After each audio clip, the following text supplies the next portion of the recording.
नमस्कार दोस्तों, आप सभी का स्वागत है अद्वैत एजुकेशन में। चलिए, तो आज हम यहाँ पर एक दूसरा जो सेक्शन हम देखने वाले हैं वो है सॉइल के बारे में। सॉइल यानी कि मिट्टी, या जिसको हम बोलते हैं मृदा। बहुत महत्वपूर्ण अध्याय है, बहुत इंपॉर्टेंट चैप्टर है। आप लोगों को एक चीज़ हमेशा याद रखना चाहिए, ऐसे पार्ट जो बहुत ही कॉमन हैं, साथ ही साथ जो छोटे हैं और जो फिक्स्ड हैं। फिक्स्ड का मतलब देखो, 8 प्रकार की मिट्टी आपको पढ़नी है। उन मिट्टियों में घूम फिर के वही क्वेश्चंस आएंगे। एक आध बार हो सकता है कि थोड़ा सा लाइक एकदम ज़्यादा ऐसा डिफरेंट फैक्ट्स दे दे जो किसी को नहीं पता होगा, लेकिन आप इतना पढ़ चुके होंगे कि आप वहाँ से आप उसको एलिमिनेट कर पाएंगे, उसको आप डिकोड कर पाएंगे, है ना। जैसे कुछ कुछ एक्स्ट्रा फैक्ट्स भी मैं यहाँ पर बताऊंगा जो अभी स्लाइड्स में नहीं मिलेगा, वो भी चीज़ मैं लिखूंगा वहाँ पर, तो आप उसको प्रॉपर आपको लिखना है। मैं हमेशा आपको कहते आया हूँ कि आपको प्रॉपर एक एक चीज़ों को नोट डाउन करना होता है। सो यहाँ से मिट्टी वाला जो, अगर मतलब ठीक है नहीं आया तो नहीं आया, बट जब आ गया तो आपसे क्वेश्चंस छूटने नहीं चाहिए। जैसे अगर मैं पहाड़ पर्वतों की बात करूं तो कई बार होता यह है कि भाई इतने सारे माउंटेन्स है सर, और एक हाथ माउंटेन ऐसा दे देगी कि यू डोंट नो ना, कि पता नहीं कहाँ से उसने दिया, वो घूमने के लिए चला गया उसने दे दिया, भाई आपको नहीं पता है। जैसे जो नॉर्मल हम लोग पढ़ लेते हैं हिमालयस के जो माउंटेन वो सब हम पढ़ते हैं, बट हिमालय के अंदर भी कई बार घूम के दे देता है, जैसे चौखंबा दे देता है, त्रिशूल पर्वत दे देता है। तो इन जनरल बच्चों को नहीं पता होता, मतलब जो सिंपल ज्योग्राफी पढ़ते हैं उन लोगों को नहीं पता होता, राइट। सो वो कैसे डिकोड कर पाओगे, मतलब कुछ आपके पास टेक्निक कुछ तरीका होगा तब। बट मिट्टी के केस में वैसा नहीं होता, मिट्टी मतलब एकदम फिक्स है इसके डेटा। तो जो जो चीज़ें आपको यहाँ पर मैं बताने वाला हूँ उसको करना। अच्छा, सिर्फ मिट्टी के प्रकार पे नहीं जाना है अपने को। बहुत सारे लोगों को लगता है कि सर मिट्टी के वही 8 प्रकार कर लेते हैं, जलोढ़ कर लेते हैं, काली मिट्टी। 8 भी नहीं करते भाई, 4 करके चले जाते हैं बच्चे। 4 कौन सा? ये आपका जलोढ़ मिट्टी, काली मिट्टी है ना, लाल पीली मिट्टी, और आपका लेटेराइट मिट्टी। बाकी 4 का क्या? शुष्क मृदा नहीं करके जाते, लवणी मिट्टी करके नहीं जाते, पीट नहीं करके जाते, वर मिट्टी। ठीक है, इनमें से क्वेश्चंस कम आते हैं, लेकिन जिस समय आते हैं ना, और आपको बताऊंगा मैं वहां पर, फिर वो बच्चे बना नहीं पाते। तो पहली बात तो भैया सिर्फ 4 नहीं करना, ये पूरी 8 मिट्टियां करनी है। ये किसके आधार पे वर्गीकरण होता है। इसके अलावा आपको ये वाला आधार भी करना है, ये वाला भी करना है आपको, इसको भी बच्चे करके नहीं जाते। इसके अलावा आपको और क्या करना है, इसके अलावा आपको ये भी बताना है कि मृदा अपरदन है और मृदा अवकर्षण है, ये सब क्या होता है। समझ आ रहा है? ये सब क्या होता है, ये सारी चीज़ें आपको यहाँ पे पता होनी चाहिए। जब तक ये नहीं पता चलेगा, जब तक इसको नहीं आप करोगे, तो इक्का दुक्का इधर उधर के जो कुछ क्वेश्चंस आएंगे ना, फिर वो आपके लिए प्रॉब्लमेटिक हो जाते हैं। तो वो पूरा पार्ट यहाँ पर करना है, और इसके बाद हम एक और पार्ट करेंगे। वो कौन सा पार्ट होगा? वो होगा भारत का जो जियोलॉजिकल स्ट्रक्चर है, यानी कि आपका जो हमारा चट्टानें कैसे बनी है ना। चट्टानों के जो बेसिक प्रकार होते हैं, 3 जो बेसिक प्रकार होते हैं, जैसे उदाहरण के तौर पे अगर हम बात करें, लाइक आग्नेय चट्टान है, इग्नियस बोलते हैं। मेटामॉर्फिक यानी कि कायांतरित है। आपके अवसादी है, सेडिमेंट्री है, जिसको तलछटी कहते हैं। इसके अलावा विभिन्न आपके जो युग के दौरान जिनका निर्माण हुआ, आर्कियन का, धारवाड़ का, है ना, कडप्पा का, विंध्यन, गोंडवाना, ठीक है, डेक्कन ट्रैप, ऐसा ये पूरा देखेंगे। इसके अलावा वो और कौन कौन से, जैसे कि आपने पढ़ा होगा ना, युग है, एरा है, एपोच है, वो सब, है ना, कि आपका मायूसीन क्या होता था, आयुसीन क्या होता था, है ना, प्लेस्टोसीन क्या होता था, ठीक है, क्रिटेशियस जो युग है वो क्या होता था, ज्यूरैसिक वाला वो क्या, वो सारा चीज करेंगे भाई। क्योंकि वो आप देखिए कि देखो पीएससी में तो पूछा ही पूछा है, अगर एक बार आप उठा के देखना 20 21 22 एंड ऑल, पता नहीं 2 3 क्वेश्चन वहां से ऑलरेडी दिया है। व्यापम में भी 2025 के जो पेपर्स हो रहे हैं वहां पर भी आप उठा के देखना, वहां से क्वेश्चंस आते हैं। और मेरा ये मानना है, 2 4 साल में अगर एक बार भी दे रहा है वो, एकदम 10 साल 12 साल में एक आध बार देता है तो मैं उसको नेगलेक्ट करता हूँ। मतलब ठीक है यार, 10 साल में पता नहीं एक आध बार दे दिया, पता नहीं कहाँ से आया। लेकिन 1 2 साल में रिपीट कर रहा है, कभी व्यापम दे रहा है, कभी पीएससी दे रहा है, इसका मतलब भाई वो टॉपिक इंपॉर्टेंट है। गिन के ज्योग्राफी में अगर एक बड़ा सेक्शन है, वहां पे आपको 4 5 6 7 क्वेश्चन देने होंगे, तो पूरे 11 12 टॉपिक का तो दे नहीं सकता, ऑब्वियसली बात है, कोई ना कोई टॉपिक मिसिंग होगा, है ना। सो आप ये मान के चलिए कि आपको वो सारी चीजें करनी होंगी, अगर सिलेक्शन लेना है तो वो सारी चीजें करनी होंगी, ठीक है। चलिए, तो शुरुआत करते हैं बिना किसी देरी के। सबसे पहले यहाँ पर, अच्छा एक और चीज बताना भूल गया, स्टार्टिंग में बताता हूँ। सॉइल हॉरिजन, इसको भी नहीं करते बहुत सारे बच्चे। मृदा संस्तर क्या होता है, इसको भी नहीं करते, तो ये भी हम यहाँ पर करेंगे। नहीं पता होता भाई, लिटरली बता रहा हूँ मैं, बहुत लोगों को नहीं पता होता। मतलब जो पढ़ा है वो ठीक है, जिन्होंने पढ़ा है वो ठीक है, बट जो ऊपर ऊपर से पढ़ता है उन लोगों को ये सारी चीजें नहीं पता होती। तो वो सारा चीज हम यहाँ पे करने वाले हैं। Result clear? चलिए आइए देखते हैं। सबसे पहले सॉइल या मिट्टी, इसको कौन कौन सी जो कारक हैं वो प्रभावित करते, इसको भी नहीं पढ़ते लोग, इसको भी नहीं पढ़ते लिटरली, ठीक है ना। तो वो भी मैं यहाँ पर बताने वाला हूँ, अब समझना। मतलब मिट्टी को, उसकी संरचना को, या मिट्टी वहां पर कैसी होगी, उसकी क्वालिटी को, गुण को, विशेषताओं को कौन कौन से कारक हैं जो प्रभावित करते हैं। जैसे जलवायु में आपने देखा था कि वो कौन कौन से फैक्टर्स थे जो उसको क्या करते हैं, प्रभावित करते हैं, है ना। यानी कि जलवायु को प्रभावित करने वाले कुछ कारक थे, वैसे यहाँ पर हम देख रहे हैं कि इनको, मिट्टियों को कौन कौन से कारक है जो प्रभावित कर सकते हैं। तो जैसे सबसे पहले भाई ऑब्वियस ही बात है, वहां की जलवायु कैसी, वहां का क्लाइमेट कैसे है, वो प्रभावित करेगा। मतलब आप समझना, जैसे आपके यहाँ की जो जलवायु वो शुष्क है, ड्राई है, इसका मतलब आपके यहाँ की मिट्टी कैसे मिल सकती है, ड्राई मिलेगी। आपके यहाँ बहुत ज्यादा बारिश होता है ना, बहुत ज्यादा बारिश है तो ऑब्वियसली निक्षालन की प्रक्रिया होगी, लीचिंग प्रोसेस होगा, टेम्परेचर ठीक ठाक है तो वहाँ पर लेटेराइट मिलेगा। आपके यहाँ लाइक जंगल बहुत ज्यादा है तो आपके यहाँ पर्वतीय टाइप की मिट्टियां वहां पर मिलेंगी। तो ये डिपेंड करता है कि वहाँ की जलवायु कैसी है। फिर हम चलते हैं, ये आ गया वनस्पति और अन्य जैविक पदार्थ। अगर वहां पर ह्यूमस ज्यादा है, ऑर्गेनिक मैटर ज्यादा है, तो वो मिट्टी थोड़ी उपजाऊ होगी, ठीक है। अगर वहां पर बिल्कुल ही ह्यूमस नहीं है तो वो मिट्टी अनउपजाऊ होगी। जैसे अगर आप देखना, लावा निर्मित जो मिट्टियां होती हैं, ब्लैक सॉइल्स वगैरह हैं, उपजाऊ उतनी नहीं होती है, लेकिन कुछ कुछ जो फसलें हैं, स्पेशली रबी क्रॉप्स है, वो ठीक ठाक वहां पर हो जाता है। डिपेंड करता है, जलोढ़ मिट्टी इसके तुलना में थोड़ी ज्यादा उपजाऊ होती है, पीट में और बहुत ज्यादा उपजाऊ होती है, वो पूरा का पूरा लगभग 40-50% फ्यूमस उसमें पाया जाता है। तो ये डिपेंड करता है। तीसरा है आपका समय। समय, दिस इज वेरी इंपॉर्टेंट भाई। इस जैसे जिसको आज आप हड़प्पा के रूप में देखते हो, है ना, या सरस्वती नदी, घग्गर नदी और उसकी हम चर्चा करते हैं, किसी जमाने में वहां पर कुछ रहा होगा। आज जो राजस्थान है, जो काफी ज्यादा शुष्क है, ड्राई है, किसी जमाने में क्या पता वहां पर कुछ ठीक ठाक फसलें उगती रही होंगी, कुछ होता रहा होगा। समय के साथ आया बहाव हवा का, पानी का, उसको बर्बाद कर दिया, लेके चला गया, आज रेगिस्तान है वो। तो समय मतलब ऐसा नहीं 100-200 साल 300 साल, ऐसा नहीं है, हजारों साल, लाखों साल में वो चीजें क्या हो जाती, चेंज हो। अरे खुद अभी जब पढ़ोगे ना क्रिटेशियस, जुरैसिक, है ना, प्लेस्टोसिन एंड ऑल, तो वहां पर आपको चीजें और समझ आ जाएंगी। फिर आता है उच्चावच यानी कि टेरेन। ये इस टेरेन या फिर इसी को रिलीफ भी बोलते हैं बेटा, याद रखना क्या बोलते हैं इसको, रिलीफ। अब इस वर्ड में ना बहुत सारे बच्चे कंफ्यूज होते हैं, सर ये उच्चावच क्या है। बेटा कुछ नहीं है, ये आपके धरती की, भूमि की बनावट है। कहाँ की बनावट कैसी है, जैसे मान लेते हैं यहाँ पे बहुत ज्यादा उबड़ खाबड़ भूमि है, इसका मतलब वहां की मिट्टियों की प्रोबेबिलिटी ये हो सकती है कि या तो लूज स्ट्रक्चर मिलेंगे, या तो उतनी अच्छी क्वालिटी की, गुणवत्ता की मिट्टी नहीं मिलेगी, अगर लूज भी नहीं होगा तो। लेकिन यदि समतल जगह है, उच्चावच समतल है, प्लेन है ना, टेरेन आपका बढ़िया है, तो संभावनाएं है कि वहां की मिट्टी बहुत ज्यादा फर्टाइल या उपजाऊ मिल सकती है। मैं संभावनाओं पे चर्चा कर रहा हूँ। जैसे हिमालय वाले सेक्शंस पे चले जाना, एक तो लूज भी रहता है और उतना कृषि के लिए उपयुक्त नहीं है। हाँ, आप कह सकते हैं कि कुछ स्पेशल प्लांट्स हैं आपके, लाइक जैसे कुछ कुछ हिमालयन रीजन चाय वगैरह के लिए है ना, आसाम वाले में चले जाओ। इसके अलावा कुछ बहुत सारी हर्बल्स, जड़ी बूटी, कुछ फ्लावर्स, तो उन चीज़ों के लिए ओके हो सकता है, बट बेसिकली फसलों के लिए, क्रॉप्स के लिए उतनी अच्छी ये नहीं मानी जाती। तो डिपेंड करता है कि आपके यहाँ की भूमि का बनावट यानी कि उच्चावच कैसा है। तो ये सारे वो फैक्टर्स हैं जो क्या करते हैं, किसी क्षेत्र की मृदा को प्रभावित करते हैं। एक और चीज है जनक चट्टान, इसको अभी हम पढ़ेंगे थोड़ी देर में, है ना, जब लाइक मृदा संस्तर में बताऊंगा, सॉइल हॉरिजन जब मैं बताऊंगा, मृदा परिच्छेदिका जब हम बताएंगे तो वहां पर पढ़ाएंगे। ये आप इसको ऐसे समझना, जैसे बेसाल्ट की मैंने बात करी, बेसाल्ट या लावा वाली चट्टानों की बात करी, तो ये बेसाल्ट बेसिक एक रॉक ग्रुप है, एक चट्टान समूह है, और इनसे जिन मिट्टियों का निर्माण होगा उसको हम क्या बोलते हैं, उसको हम बोलते हैं काली मिट्टी कहते हैं। क्या बोलते हैं बेटा इसको हम काली मिट्टी कहते हैं। तो इसका ये मतलब हुआ कि कौन सा वहां पर रॉक ग्रुप है, किस प्रकार की चट्टानों का वहां पर समूह है, तो उस आधार पे क्या बनता है, उस आधार पे जो है वो आपको लाइक एक सेकंड ना, हाँ, उस आधार पे जो है आपको चट्टानों का, सॉरी, मिट्टियों का जो है निर्माण आपको देखने को मिलता है। तो वो किस पर होता है, वो जनक चट्टानों पर आधारित होता है। ठीक है, चलिए आगे बढ़ते हैं, अब मेन मुद्दे पे आ जाते हैं।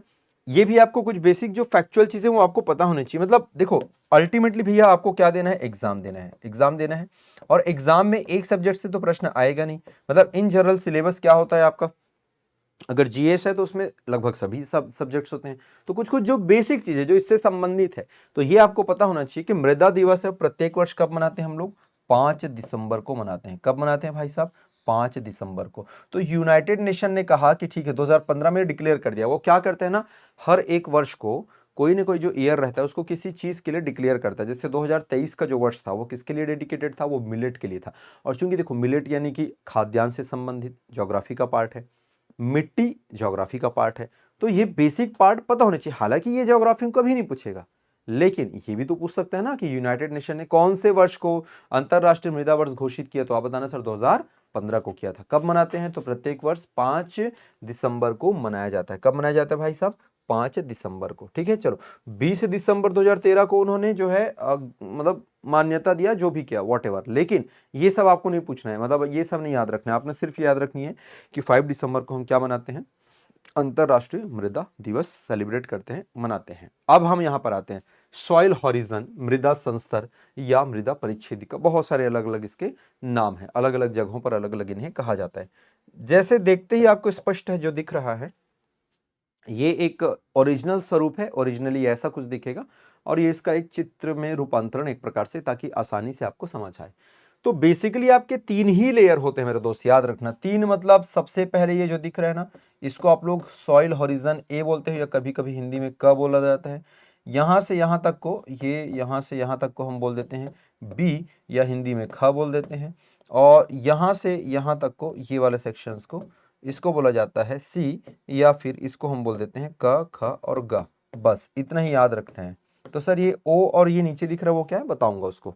कितने लेयर मैंने बताया बच्चा, मैंने बताया आपको सिर्फ 3 ही लेयर, यानी कि 3 ही संस्तर आपको यहाँ पर नजर आते हैं।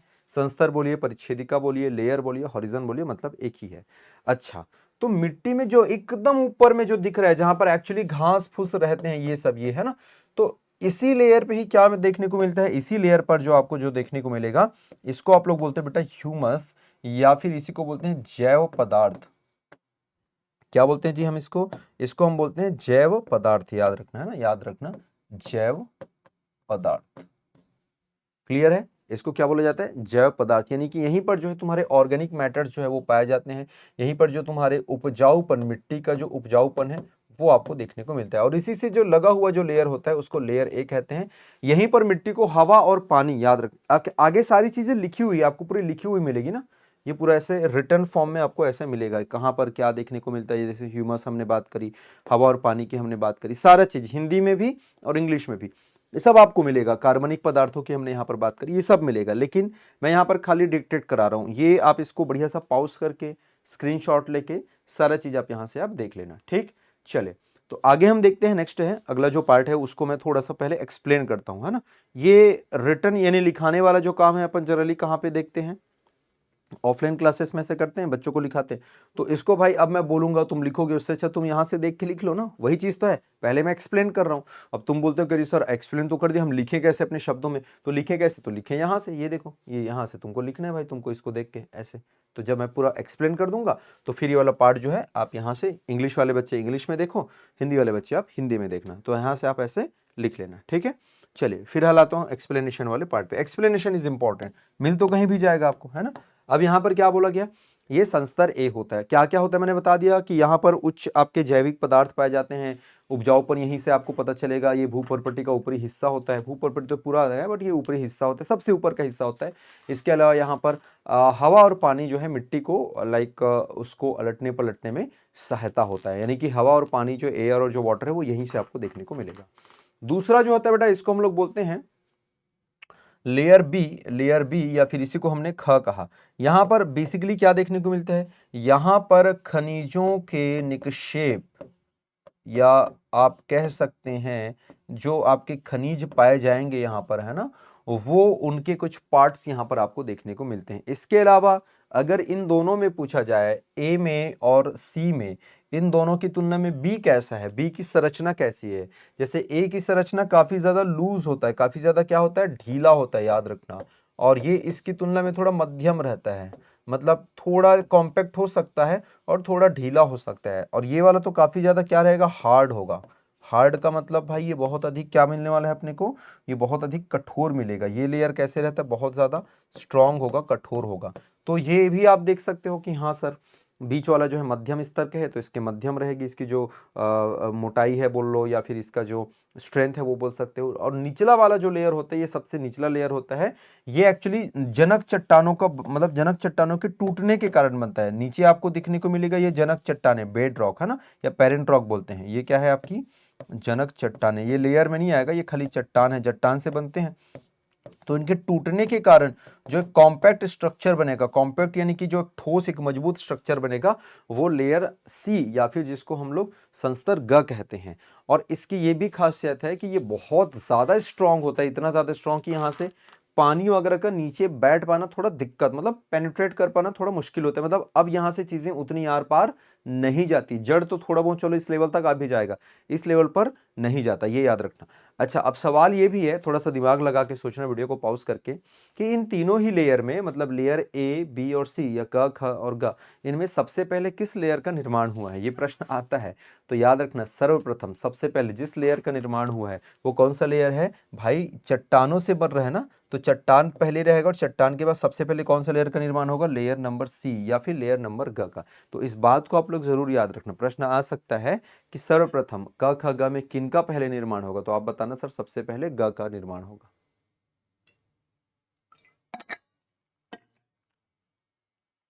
समझ आ गया? चलिए आगे बढ़ते हैं नेक्स्ट।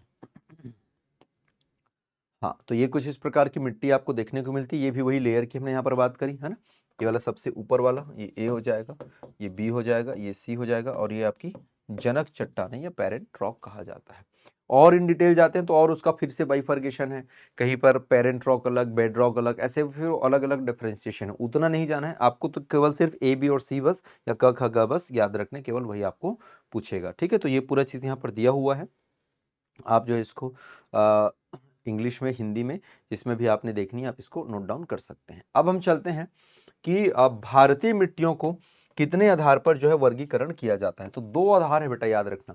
एक होता है ICAR, ICAR का मतलब होता है Indian council of agriculture and research, और दूसरा होता है USDA अर्थात United state department of agriculture.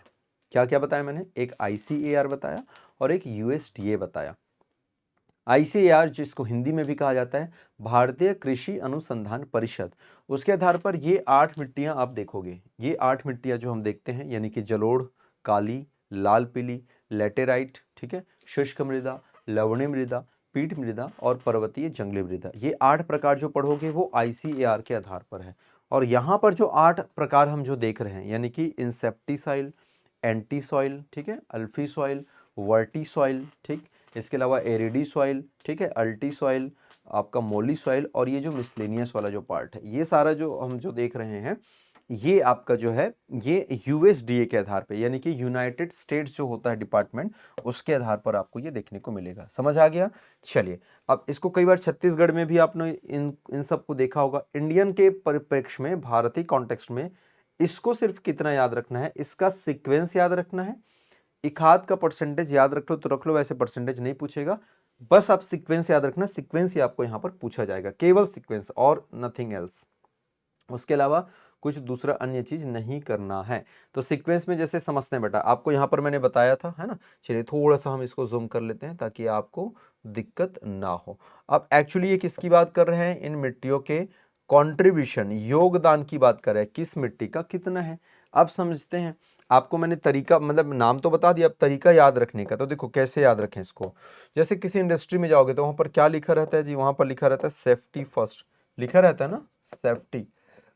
तो सेफ्टी आपकी क्या होती है, पहली प्राथमिकता होती है। यदि सेफ्टी आपकी पहली प्राथमिकता है, इसका मतलब सर आपको ध्यान इन चीजों पे रखना होगा। चलिए, तो यहां से कुछ चीजों को थोड़ा डिकोड करते हैं। सेफ्टी दिख रहा है, तो यहाँ पर सेफ्टी जैसा वर्ड दिख रहा है, ये रहा सेफ्टी। इसीलिए सेफ्टी हमेशा पहली प्राथमिकता होगी, इसलिए पहले नंबर पर इंसेप्टिसॉल होगा। बात समझ आ गई? देखो याद तो हमको है, हमने बता दिया ना, आपके सामने बता दिया। इंसेप्टी आएगा, फिर एंटी आएगा, फिर आपका एल्फी आएगा, फिर वर्टी आएगा, फिर एरिडी आएगा, फिर अल्टी आएगा, फिर मॉली, फिर अन्य। अब भाई मैं पढ़ा रहा हूँ, मेरे को याद है, बट कई बच्चों को लग सकता है अरे सर ये तो सब सेम सेम लग रहा है सर, कैसे याद रखें, तो उसके लिए मैं यहाँ पर बता रहा हूँ। तो इनसेप्टी, तो सेफ्टी हमेशा पहली प्राथमिकता है, इसलिए इनसेप्टी।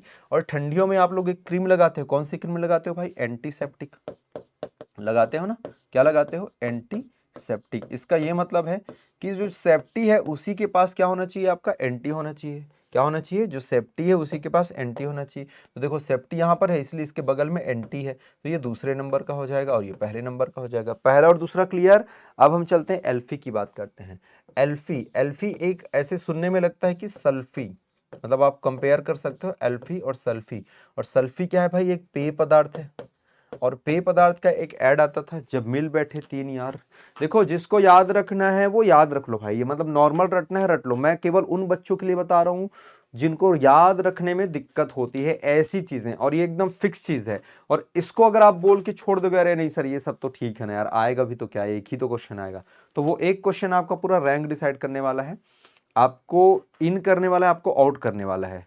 याद नॉर्मल रखना है तो रख लो, ये सब करने की जरूरत नहीं है इतना तामझाम। ये उन बच्चों के लिए, क्योंकि भैया देखो हर कोई बच्चा आप लोगों की तरह, मतलब जिनको लग रहा है कि सर मेरे से याद हो जाएगा, उनकी तरह ब्रिलियंट या होनहार नहीं है। उनको कुछ चाहिए जिससे इन चीजों को जल्दी याद रख सके, इसलिए वो चीजें आपको बताई जा रही है। बाकी जिसको साधारण याद रखने वो रख सकता है, ठीक है। तो एल्फी से आप सेल्फी याद रख लीजिए, सेल्फी यानी कि तीन लोग का पे हो जाएगा। वर्टी से कैसे याद रखना है, देखो वर्टिकल, तो वर्टिकल आप बनाते हो तो ऐसे चार खाने बनते हैं ना, 1 2 3 4, तो आप याद रखना वर्टी मतलब ये चौथे नंबर का हो जाएगा। वर्टिकल के लिए क्या बनाते हो आप, चार खाने, ठीक है। ये वर्टिकल जगह आपको दिखाना है तो ये आप ऐसे एक लाइन खींचोगे तब तो समझ आएगा ना वर्टिकल है, तो 1 2 3 4, तो यहाँ से बन जाएगा वर्टिसॉल। एरिडीसॉल को कैसे याद रखना, जैसे यहाँ पर ये पांचवें नंबर पर है, उधर भी पांचवें नंबर पर। यहाँ पर एरिड का मतलब होता है शुष्क मृदा, याद रखना, ये दिख रहा है एरिड, तो एरिड का मतलब होता है शुष्क मृदा, तो यहाँ पर भी वो पांचवें नंबर पर है और इधर भी पांचवें नंबर पर है, तो आप ऐसे इसको याद रख सकते हो। फिर हम चलते हैं छठे नंबर पर, तो छठा नंबर क्या है आपका, अल्टीसॉल। तो अल्टी का मतलब क्या होता है भाई, अल्टीमेट, याद रखना अल्टी का मतलब क्या हो रहा है, अल्टीमेट, है ना। तो अल्टीमेट कौन सा शॉट होता है, जैसे क्रिकेट के गेम में देखना तो 6 अल्टीमेट शॉट होता है। पासा जो डाइस का जो गेम होता है वहां पर भी जो 6 रहता है वो अल्टीमेट आपका होता है ना, मतलब जिसका 6 आता है बोलते हैं वाओ अल्टीमेट करके। तो याद रखना छठा नंबर जो होता है वो अल्टीमेट से संबंधित है, इसलिए क्या हो जाएगा आपका अल्टीसॉल। और सबसे आखिरी में फिर आता है कौन आता है, मौली आता है, याद रखना कौन आता है, मौली। मौली धागा आता है ना, मौली धागा, तो मौली धागा को सबसे आखिरी में बांधते हैं पंडित जब पूजा हो जाता है, तो याद रखना। तो सब में जो मौली है वो सबसे लास्ट में आएगा। उसके बाद हम लोग देख लेते हैं मिसलेनियस यानी कि अन्य। लेकिन परसेंटेज के मामले में ना मौली जो है वो सबसे आखिरी में हो जाता है, बस इसको बस याद रख लेना। मौली का जो कंट्रीब्यूशन है परसेंटेज के मामले में ये सबसे लास्ट में रहता है, ठीक है। क्योंकि आप यहां पर देखना ना 0.04% है, जबकि अन्य है 2.92 है और 2.51 आपका अल्टीसॉल है। यानी कि मौली और अल्टी सबसे सातवें और आठवें नंबर पर रहेंगे, अन्य जो है आपका छठे नंबर पर आ जाएगा, ये शिफ्ट होके यहाँ पर। तो इसलिए बस ये वाला परसेंटेज लास्ट लास्ट का बस थोड़ा सा देख लेना, बाकी आपका सही है, बाकी आपका फाइन है, ठीक है। चलिए तो आई थिंक ये वाला भी आपको याद हो गया होगा। याद हो गया क्या, याद करना है। क्यों करना है सर, इसलिए करना है क्योंकि यहाँ से जो क्वेश्चंस है वो पूछे गए हैं और आगे पूछे भी जा सकते हैं, ठीक है। चलिए तो हमने आपको यहाँ पर बता दिया, आपको जैसे याद रखना है, नॉर्मल याद रखना नॉर्मल याद रखो, मेरे तरीके से याद रखना है तो मेरे तरीके से याद रखो। अब हम यहाँ पर आते हैं, अब एक्चुअली यहाँ से आप शुरू करते हो, मतलब जिन लोग जो पढ़ते हैं वो यहीं से पढ़ते हैं। इसका मतलब आपने सोचो अभी कितना मिनट हो गया, लगभग 23 मिनट समथिंग कुछ हो गया। इसका मतलब 23 मिनट की चीजें आप मिस कर देते हो, कोई पढ़ाता नहीं आपको।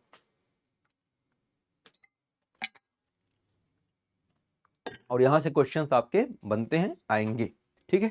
आइए तो ये यूएसडीए के आधार पे, सॉरी हाँ यूएसडीए के आधार पे हमने देखा, United state department of agriculture, है ना, यानी कि संयुक्त राज्य अमेरिका के कृषि विभाग के अनुसार हमने देखा। अब हम किसके अनुसार देख रहे हैं, अब जो हम देख रहे हैं वो है ICAR यानी कि Indian council of agriculture and research, भारतीय कृषि अनुसंधान परिषद के आधार पे हम देखेंगे। तो सबसे पहली जो मिट्टी है वो कौन सी मिट्टी है बेटा, जलोढ़ मिट्टी है। तो ये 8 प्रकार अभी हमने देखा, मतलब देखेंगे। जलोढ़ यानी कि जिसको एल्यूवियल कहते हैं, ब्लैक सॉइल यानी कि आपका काली मिट्टी हो जाएगा, रेड एंड येलो यानी कि लाल और पीली, लेटेराइट को लेटेराइट बोलते हैं, लवनी यानी कि सलाइन, फिर आ जाएगा शुष्क, पहले शुष्क आएगा एरिड, ठीक है। उसके बाद है आपका पीटी यानी कि पीट में मृदा, और सबसे अंतिम में पढ़ेंगे हम लोग फॉरेस्ट सॉइल या पर्वतीय या वन मिट्टी। इसमें आप एनसीईआरटी की भी जो बुक है आप वहां से भी आप देखेंगे। अच्छा एनसीईआरटी का मतलब एनसीईआरटी ही होता है भाई, याद रखना बहुत सारे लोगों को क्या कंफ्यूजन है आपको बता रहा हूं मैं।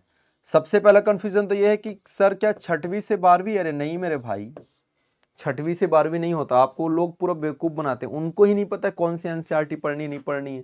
किसी भी पूछो 6वीं से, अरे कैसे 6वीं से 12वीं, क्यों पढ़े 6वीं से 12वीं? जो नीड है केवल वही एनसीईआरटी करनी है। जैसे ज्योग्राफी के केस की मैं बात करता हूं, मात्र केवल 4 क्लास की एनसीईआरटी चाहिए आपको, कक्षा 9वीं, कक्षा 10वीं, कक्षा 11वीं और कक्षा 12वीं। उसमें से भी कक्षा 11वीं में 3 पार्ट होते हैं, पार्ट 1, पार्ट 2, पार्ट 3। वैसे ही कक्षा 12वीं में भी 3 पार्ट होंगे, पार्ट 1, पार्ट 2 और पार्ट 3। और इनमें भी अगर आप बोलोगे कि सर मैं इतने सारे नहीं करने, हाँ वैसे भी नहीं करने आपको। कक्षा 11वीं के ये 2 पार्ट काम आते हैं, वैसे ही 12वीं के भी 2 पार्ट काम आते हैं, लेकिन उतना नहीं करना है।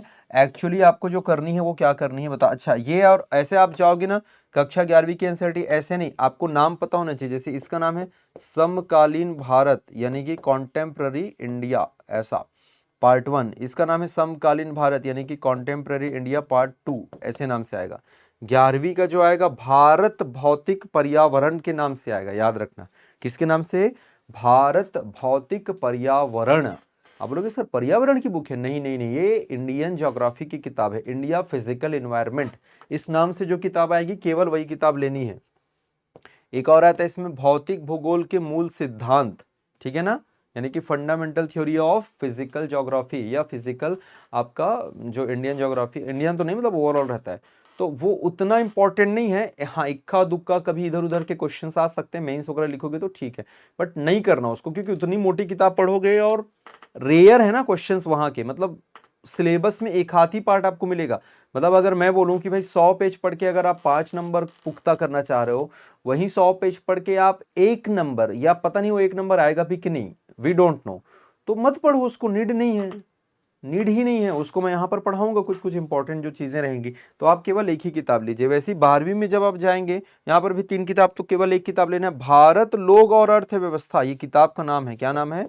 भारत लोग और अर्थव्यवस्था, ये इस बुक का नाम है, समझ आ रहे? तो ये वाली किताब आपको लेनी है, इंडियन पीपल एंड इकोनॉमी। अब आप बोलोगे सर ये तो इकोनॉमी की किताब लग रही, नहीं भाई, कक्षा 12वीं की भूगोल की किताब है ये, तो ये लेनी है आपको, वो नहीं लेनी है एनसीईआरटी के नाम पे दुनिया। मैं देखो नाम तो नहीं लूंगा ऑब्वियसली यहाँ पर, है ना, उन लोग लिखेंगे अपनी किताबों में एनसीईआरटी कक्षा 6वीं से 12वीं का सार, एनसीईआरटी फलाना, एनसीईआरटी ये अरे नहीं भाई, एनसीईआरटी मतलब सिर्फ एनसीईआरटी। मैं अगर आपको बोलूं कि आप दिल्ली चाहिए तो दिल्ली ही जाना है। मैं अगर आपको बोलूं कि भाई आप मुंबई चाहिए, आपको हर फलाने जगह पर, तो जैसे हम बोल देते हैं ना कि भारत का मैनचेस्टर, भारत का क्या उत्तर भारत का मैनचेस्टर, मतलब वो भारत के एक संदर्भ में मैनचेस्टर, आपको मैनचेस्टर जाना है तो सिर्फ मैनचेस्टर जाओ। वैसी तो वो जो आप पढ़ोगे ना उसमें वो मजा नहीं आएगा, वो फीलिंग नहीं आएगी जो एक्चुअल एनसीईआरटी में आनी है, जो इसकी मैं बात कर रहा हूँ। तो अगर पढ़ना ही है तो आप ये पढ़िए, आपको टेलीग्राम चैनल मैं अपने बता देता हूँ, मैं आप यहाँ पर ज्वाइन हो जाइए, है ना, जीएस विद तरुण सर या अद्वैत एजुकेशन। आपको ये सारा पीडीएफ भी मिलेगा एनसीईआरटी का जितना, जीएस विद तरुण सर है, और क्या बताया, अद्वैत एजुकेशन, अद्वैत एजुकेशन। तो ये आपको जो चीजें हैं वो आपने मिल जाएंगी, राइट, किसमें, हमारे टेलीग्राम चैनल पे, ठीक है बेटा। चलिए, अच्छा अब इतना सारा बताने के बाद कुछ बच्चों को क्या कमेंट है, अरे सर पढ़ाओ ना सर, ये सब क्या क्या बात, ये आता है क्योंकि जब हम लोग लाइव क्लास में भी रहते हैं वहां पर भी कुछ बच्चे ऐसे रहते हैं जिनको ऐसा लगता है अरे सर ये सब छोड़ो ना सर, ये सब क्या है, ये आप तो खाली पढ़ाओ करके। मेरे भाई वो जितनी चीजें तो पढ़ने की बोल रहे ना, वो किसी भी जगह कहीं भी मिल जाएगी, आप पढ़ लो, बट ये मैं बता रहा हूं ना, ये कहीं नहीं मिलेगा, ये मेरे को पता है, कि मेरे को पता है भाई, हम भी 4 लोगों को देखते हैं, पूछते हैं, सुनते हैं, समझते हैं, हमको भी पता है। आप उनको पूछ लो ना, सीधा सीधा आप पूछ लो, नहीं बता पाएंगे, क्योंकि कभी पढ़े नहीं है वो, तो कहाँ से बता पाएंगे। और वो फैक्ट्स है, और जितनी चीजें मैं यहाँ पर बता रहा हूँ आप उठा के देखना। इवन कक्षा 11वीं का ये वाला जो पार्ट आपको बता रहा हूँ ना, क्लास 11th का ये फर्स्ट जो पार्ट, आप उसमें बहुत सारे क्वेश्चन हूबहू आते हैं एज इट इज। अगर आपको सिर्फ एक ही किताब पढ़नी है, 2 ही किताब पढ़नी, तो आप सिर्फ 11वीं 12वीं का भी लोगे तो भी चलेगा, क्योंकि 9वीं में जो मिलता है वही 11वीं में मिलता है, लगभग सेम है, और जो 10वीं में मिलता है वही लगभग 12वीं में मिलता है, एडवांस वर्जन है उसका। तो सिर्फ 9वीं 10वीं मत लेना, अगर सिर्फ 2 किताब लेनी तो 11वीं और 12वीं के लेना, उनका नाम मैंने यहाँ पर दोनों का लिख दिया है, ठीक है। पहले का बताया भारत लोग, सॉरी यहाँ पर बताया मैंने भारत का भौतिक पर्यावरण, है ना, और ये जो था लोग अर्थव्यवस्था, इस नाम से किताब आती है, ठीक। तो चलिए आप उसको देखिएगा, मैंने वहीं से ही ये जो टेक्स्ट है या जो तस्वीरें हैं मैंने यहीं से निकाली है। अब यहाँ पर आप आइए, सबसे पहले जो जिन मिट्टियों की यहाँ पर बात करता है, तो सबसे पहले जो यहाँ पर आप देख पा रहे हो बेटा, ये कौन सी मिट्टी दिख रही है आपको? ऊपर देखिए, ये ग्रीन ग्रीन कलर का हो सकता है, ग्रीन थोड़ा कम डार्क दिखे, आइए मैं थोड़ा ज़्यादा डार्क ले लेता हूँ, आई थिंक अब क्लियर है ना? हाँ, तो ये जो मिट्टियां जो आपको ये नजर आ रही है, देखो ये जो दिख रहा है, ये इस रीजन में जो मिट्टियां दिखती हैं, इसके अलावा थोड़ा सा इधर मैं इसको ऊपर कर लूं, या थोड़ा सा हम इसको छोटा कर लेते हैं, ठीक है।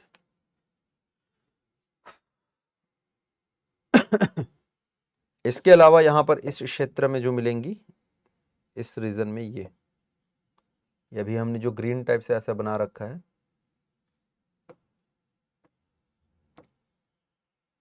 ये वाला है ना, ये पूरा जो रीजन है, ये किनका है जी?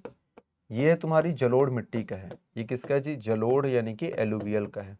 पहले आप पूरा मैपिंग देख लो एक साथ, फिर हम एक्सप्लेनेशन पे हम इसके चलेंगे। अब एक चीज समझ आ रहा है, क्या समझ आ रहा है? देखो जहां पर आपने अब इसीलिए देखो चैप्टर 2 क्यों यहां पर आपके लिए महत्वपूर्ण हो जाता है, क्यों आपके लिए इंपॉर्टेंट हो जाता है। जहां पर उत्तर भारत के मैदान पाए जाते हैं, क्या पाए जाते हैं?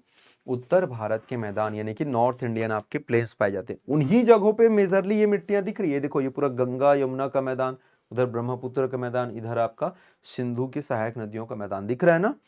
इन्हीं जगहों पर मुख्य रूप से कौन सी मिट्टी पाई जाती है? जलोढ़ मिट्टी। इसके अलावा यहां पर देखो जो डेल्टाई वाला जो रीजन दिख रहा है, ये ज्यादातर डेल्टा इधर बनते हैं, इधर तो कुछ बनता नहीं है। तो इन्हीं जगहों पर कौन सी मिट्टियां दिख रही है आपको? जलोढ़ मिट्टी। लेकिन इसका मतलब क्या ये है कि जैसे छत्तीसगढ़ में आ जाओ, छत्तीसगढ़ का कौन सा हिस्सा दिख रहा है? ये छत्तीसगढ़ वाला हिस्सा है, ये सीजी वाला हिस्सा है। लेकिन सर यहां पर तो कहीं भी नहीं दिख रहा, इसका क्या ये मतलब तो नहीं है ना कि छत्तीसगढ़ में जलोढ़ मिट्टी नहीं है, लेकिन ये प्रमुख क्षेत्रों को दिखाता है। जैसे यहां पर कहीं पर भी काली मिट्टी नहीं दिख रहा है ऊपर में, इसका मतलब ये नहीं कि यहां पर काली मिट्टी नहीं है, मिलेगा थोड़ा बहुत। इसका मतलब ये हो रहा है सर कि वो जो पर्टिकुलर एरिया है वहां पर जलोढ़ की यानी कि एलुवियल की प्रधानता है। जैसे छत्तीसगढ़ में ज्यादातर किस प्रकार की मिट्टी दिखेगी, आइए देखते हैं। छत्तीसगढ़ के केस की अगर मैं बात करूं तो यहां पर जिन ज्यादातर मिट्टियों का वर्गीकरण कौन सा दिख रहा है? रेड एंड येलो वाला दिखेगा, देखना ये दिख रहा है ना, ये वाला डॉटेड, ये पूरा रेड एंड येलो वाला लाइन है, ये दिखा ये ऐसा, ये पूरा रेड एंड येलो वाला लाइन है, ये जो दिख रहा है ये लाल और पीली मिट्टी की लाइन है, ये कंप्लीटली ये किसकी लाइन है? लाल और पीली मिट्टी। इसलिए देखना छत्तीसगढ़ की अधिकांश मिट्टियों में कैसा रहता है? लाल रेतीली मिट्टी, लाल दोमट मिट्टी, है ना, लाल पीली मिट्टी, ऐसी रहता है ना, क्योंकि भाई सबसे ज्यादा तो यही मिट्टी मिलती है छत्तीसगढ़ में, इसलिए इनके साथ बहुत सारे वर्गीकरण मिलते हैं। बाकी थोड़ी बहुत भी मिलेगी, काली मिट्टी भी मिलती है और आपकी जलोढ़ भी मिलती है, लेकिन उसका रेशियो उनकी तुलना में बाकियों की तुलना में क्या है? कम है, ठीक है। चलिए, तो लाल और पीली मिट्टी देख लिया आपने, ये रीजन। तो स्पेशली कौन सा रीजन दिख रहा है बेटा? ये पूर्वी क्षेत्र दिख रहा है। कौन सा दिख रहा है? ये इसको पूरा दक्कन का पठार बोलते हैं, इसको डेक्कन प्लेटू। तो डेक्कन प्लेटू के कौन से रीजन में दिख रहा है? पूर्वी रीजन में। पूर्वी में भी जैसे कि कौन कौन से स्टेट है तुम्हारा? झारखंड हो गया, उड़ीसा हो गया, सीजी हो गया, इधर तमिलनाडु हो गया, है ना, आंध्र प्रदेश, तेलंगाना, इन सब रीजन्स में कौन सी मिट्टियां दिख रही है? मुख्यतः आपको लाल पीली मिट्टी। फिर हम चलते हैं ब्लैक सॉइल की तरफ, काली मिट्टी की तरफ। तो देखो ये वाला जो रीजन दिख रहा है जी, ये काली मिट्टी का है। एक तो गुजरात का ये वाला रीजन, उसके अलावा ये महाराष्ट्र का रीजन, उसके अलावा ये एमपी का रीजन, ये पूरा जो दिख रहा है ना, ये कौन सा क्षेत्र है? ये आपकी काली मिट्टी का है, ये पूरा ब्लैक सॉइल का रीजन है। कौन से रीजन है? Black soil. तो कौन कौन सा स्टेट बताया? देखो गुजरात, अच्छा गुजरात में भी पूरा नहीं, गुजरात का कौन सा रीजन? निचला जो क्षेत्र होता है जो खंभात की खाड़ी से लगा हुआ है। गुजरात एक्चुअली 3 पार्ट में है, एक इधर इंडस्ट्रियल एरिया, एक उधर कच्छ वाला, और इधर नीचे वाले को सौराष्ट्र कहते हैं। क्या बोलते हैं इसको? सौराष्ट्र। तो इसको भी याद रखना भाई, स्पेशली ऐसे भी पूछा जा सकता है कि गुजरात में, क्या पूरे गुजरात में काली मिट्टी मिलती है या सौराष्ट्र रीजन में? तो आपको बताना है सर सौराष्ट्र। तो सौराष्ट्र किसको बोलते हैं? जहां पर गिर की पहाड़ियां है, याद रखना। मैंने बताया ना, ऊपर कच्छ नीचे खंभात, तो खंभात के ऊपर वाला ये जो सेक्शन है, 3 सेक्शन में से बटा हुआ है, जो सौराष्ट्र रीजन जिसको कहते हैं, वहां पर मिलेगा। इसके अलावा आप देख सकते हो एमपी में ठीक ठाक लगभग पूरा एमपी है, लगभग पूरा आपका इधर महाराष्ट्र है ना, कर्नाटक है आपका, थोड़ा बहुत इधर आपका तेलंगाना में, हल्का ज्यादा नहीं है ना, हल्का सा सीजी में भी इधर आपने मिल जानी है। और इधर बीच बीच में तमिलनाडु में भी कहीं कहीं पर, यहाँ पर जैसे यहाँ पर है, यहाँ पर है, यहाँ पर इधर छत्तीसगढ़ उड़ीसा बंगाल वगैरह में बीच बीच में छुटपुट छुटपुट कहीं कहीं आपको यहाँ पर मिलेगा। ठीक है, ये 3 मिट्टियों की हमने बात करी। चौथी मिट्टी जब हम चलते हैं, ये पहला हो चुका है, एलुवियल हो गया, ये हो गया है ना, एलुवियल हो गया आपका, रेड एंड येलो हो गया, ब्लैक हो गया। चौथे में चलते हैं लैटेराइट में। तो लैटेराइट जो मिट्टी है वो कहाँ पर मिलती है, एक बार चलिए ध्यान दीजिएगा। ये वाला जो सेक्शन दिख रहा है बेटा आप लोगों को, ये देखो, ये पश्चिमी घाट वाला, ये पूरा जहाँ पे ठीक ठाक बारिश भी है और टेम्परेचर भी ठीक ठाक है, ये पश्चिमी घाट वाला रीजन। इधर से आपको ये इधर वाला जो रीजन है यहाँ पर उड़ीसा बंगाल के आसपास वाला रीजन, जहाँ पे ठीक ठाक बारिश हो जाती है। कुछ कुछ छत्तीसगढ़ में भी यहाँ पर मिलेगा, है ना, छत्तीसगढ़ में भी कहीं कहीं पर यहाँ पर भी है ऐसा। और इसके अलावा ये वाला रीजन इधर मेघालय हो गया, असम वाला, ये सब जो रीजन है इधर यहाँ पर, ये कौन सी मिट्टियाँ मिलती हैं, ये लैटेराइट है। लैटेराइट क्या है, कैसा, उसका हम यहाँ पर बात करेंगे। तो बेसिकली आपको यही 1 2 3 4 ये आपकी 4 मिट्टियों के बारे में, जिसको मुख्य मिट्टियां कहते हैं, वो अपने को याद रखना है। फिर हम चलते हैं यहाँ पर, अगली जो मिट्टी है वो कौन सी है, वो है तुम्हारी शुष्क मृदा। कौन सी मृदा है, शुष्क है। शुष्क का मतलब हो रहा है भाई कि ये काफी ज्यादा आपका ड्राई है। तो यहाँ पर आप देख सकते हो, यहाँ पर ये जो दिख रही है ये वाली मिट्टी, ये कौन सी मृदा है, ये तुम्हारी शुष्क वाली है। समझ आ रहा है, ये कौन सी मृदा है, शुष्क है, ड्राई है। यहाँ पर ज्यादा आपको लाइक नमी की कमी आपको देखने को मिलती है, पानी नहीं रहता, कुछ नहीं रहता, नॉर्मल होता है। और उसके बाद चलते हैं पर्वतीय मृदा, यानी कि फॉरेस्ट सॉइल। किसमें चलेंगे, पर्वती। तो यहाँ पर आप अगर ध्यान से देखेंगे तो ऊपर वाला जो सेक्शन आपको नजर आएगा, है ना, इसको हम लोग बोलते हैं ये वाला, ये पर्वती है। ये पर्वतीय मतलब ऑब्वियसली जहाँ पर इधर हिमालय दिख रहा है, ये अरुणाचल वाला रीजन, ये सिक्किम वाला रीजन, है ना। हल्का फुल्का बीच बीच यहाँ पर साउथ में भी आपको मिलेगा। तो ये वाली जो मिट्टियां हो जाएंगी, ये सब क्या कहलाएंगी, ये तुम्हारी पर्वती कहलाएंगी। ठीक है, अगेन 2 मिट्टी और बच गई, क्योंकि यहाँ पर 6 मिट्टियों के बारे में दिया है मैप में, 1 2 3 4 5 6। 2 मिट्टी जो और बच गई उसके बारे में जो है वो आपको लाइक बीच बीच में कहीं कहीं पर मिलता है। जैसे पीटी है, पीठ में मृदा है। तो पीठ में अभी सब पढ़ेंगे ना, सब मिट्टियों का, ये बेसिक्स है। अभी अभी ऐसा नहीं है कि इतने में खत्म है, ये तो केवल बेसिक मैंने मैपिंग वाला पार्ट बताया, अभी पूरा डिटेल में हम देखेंगे।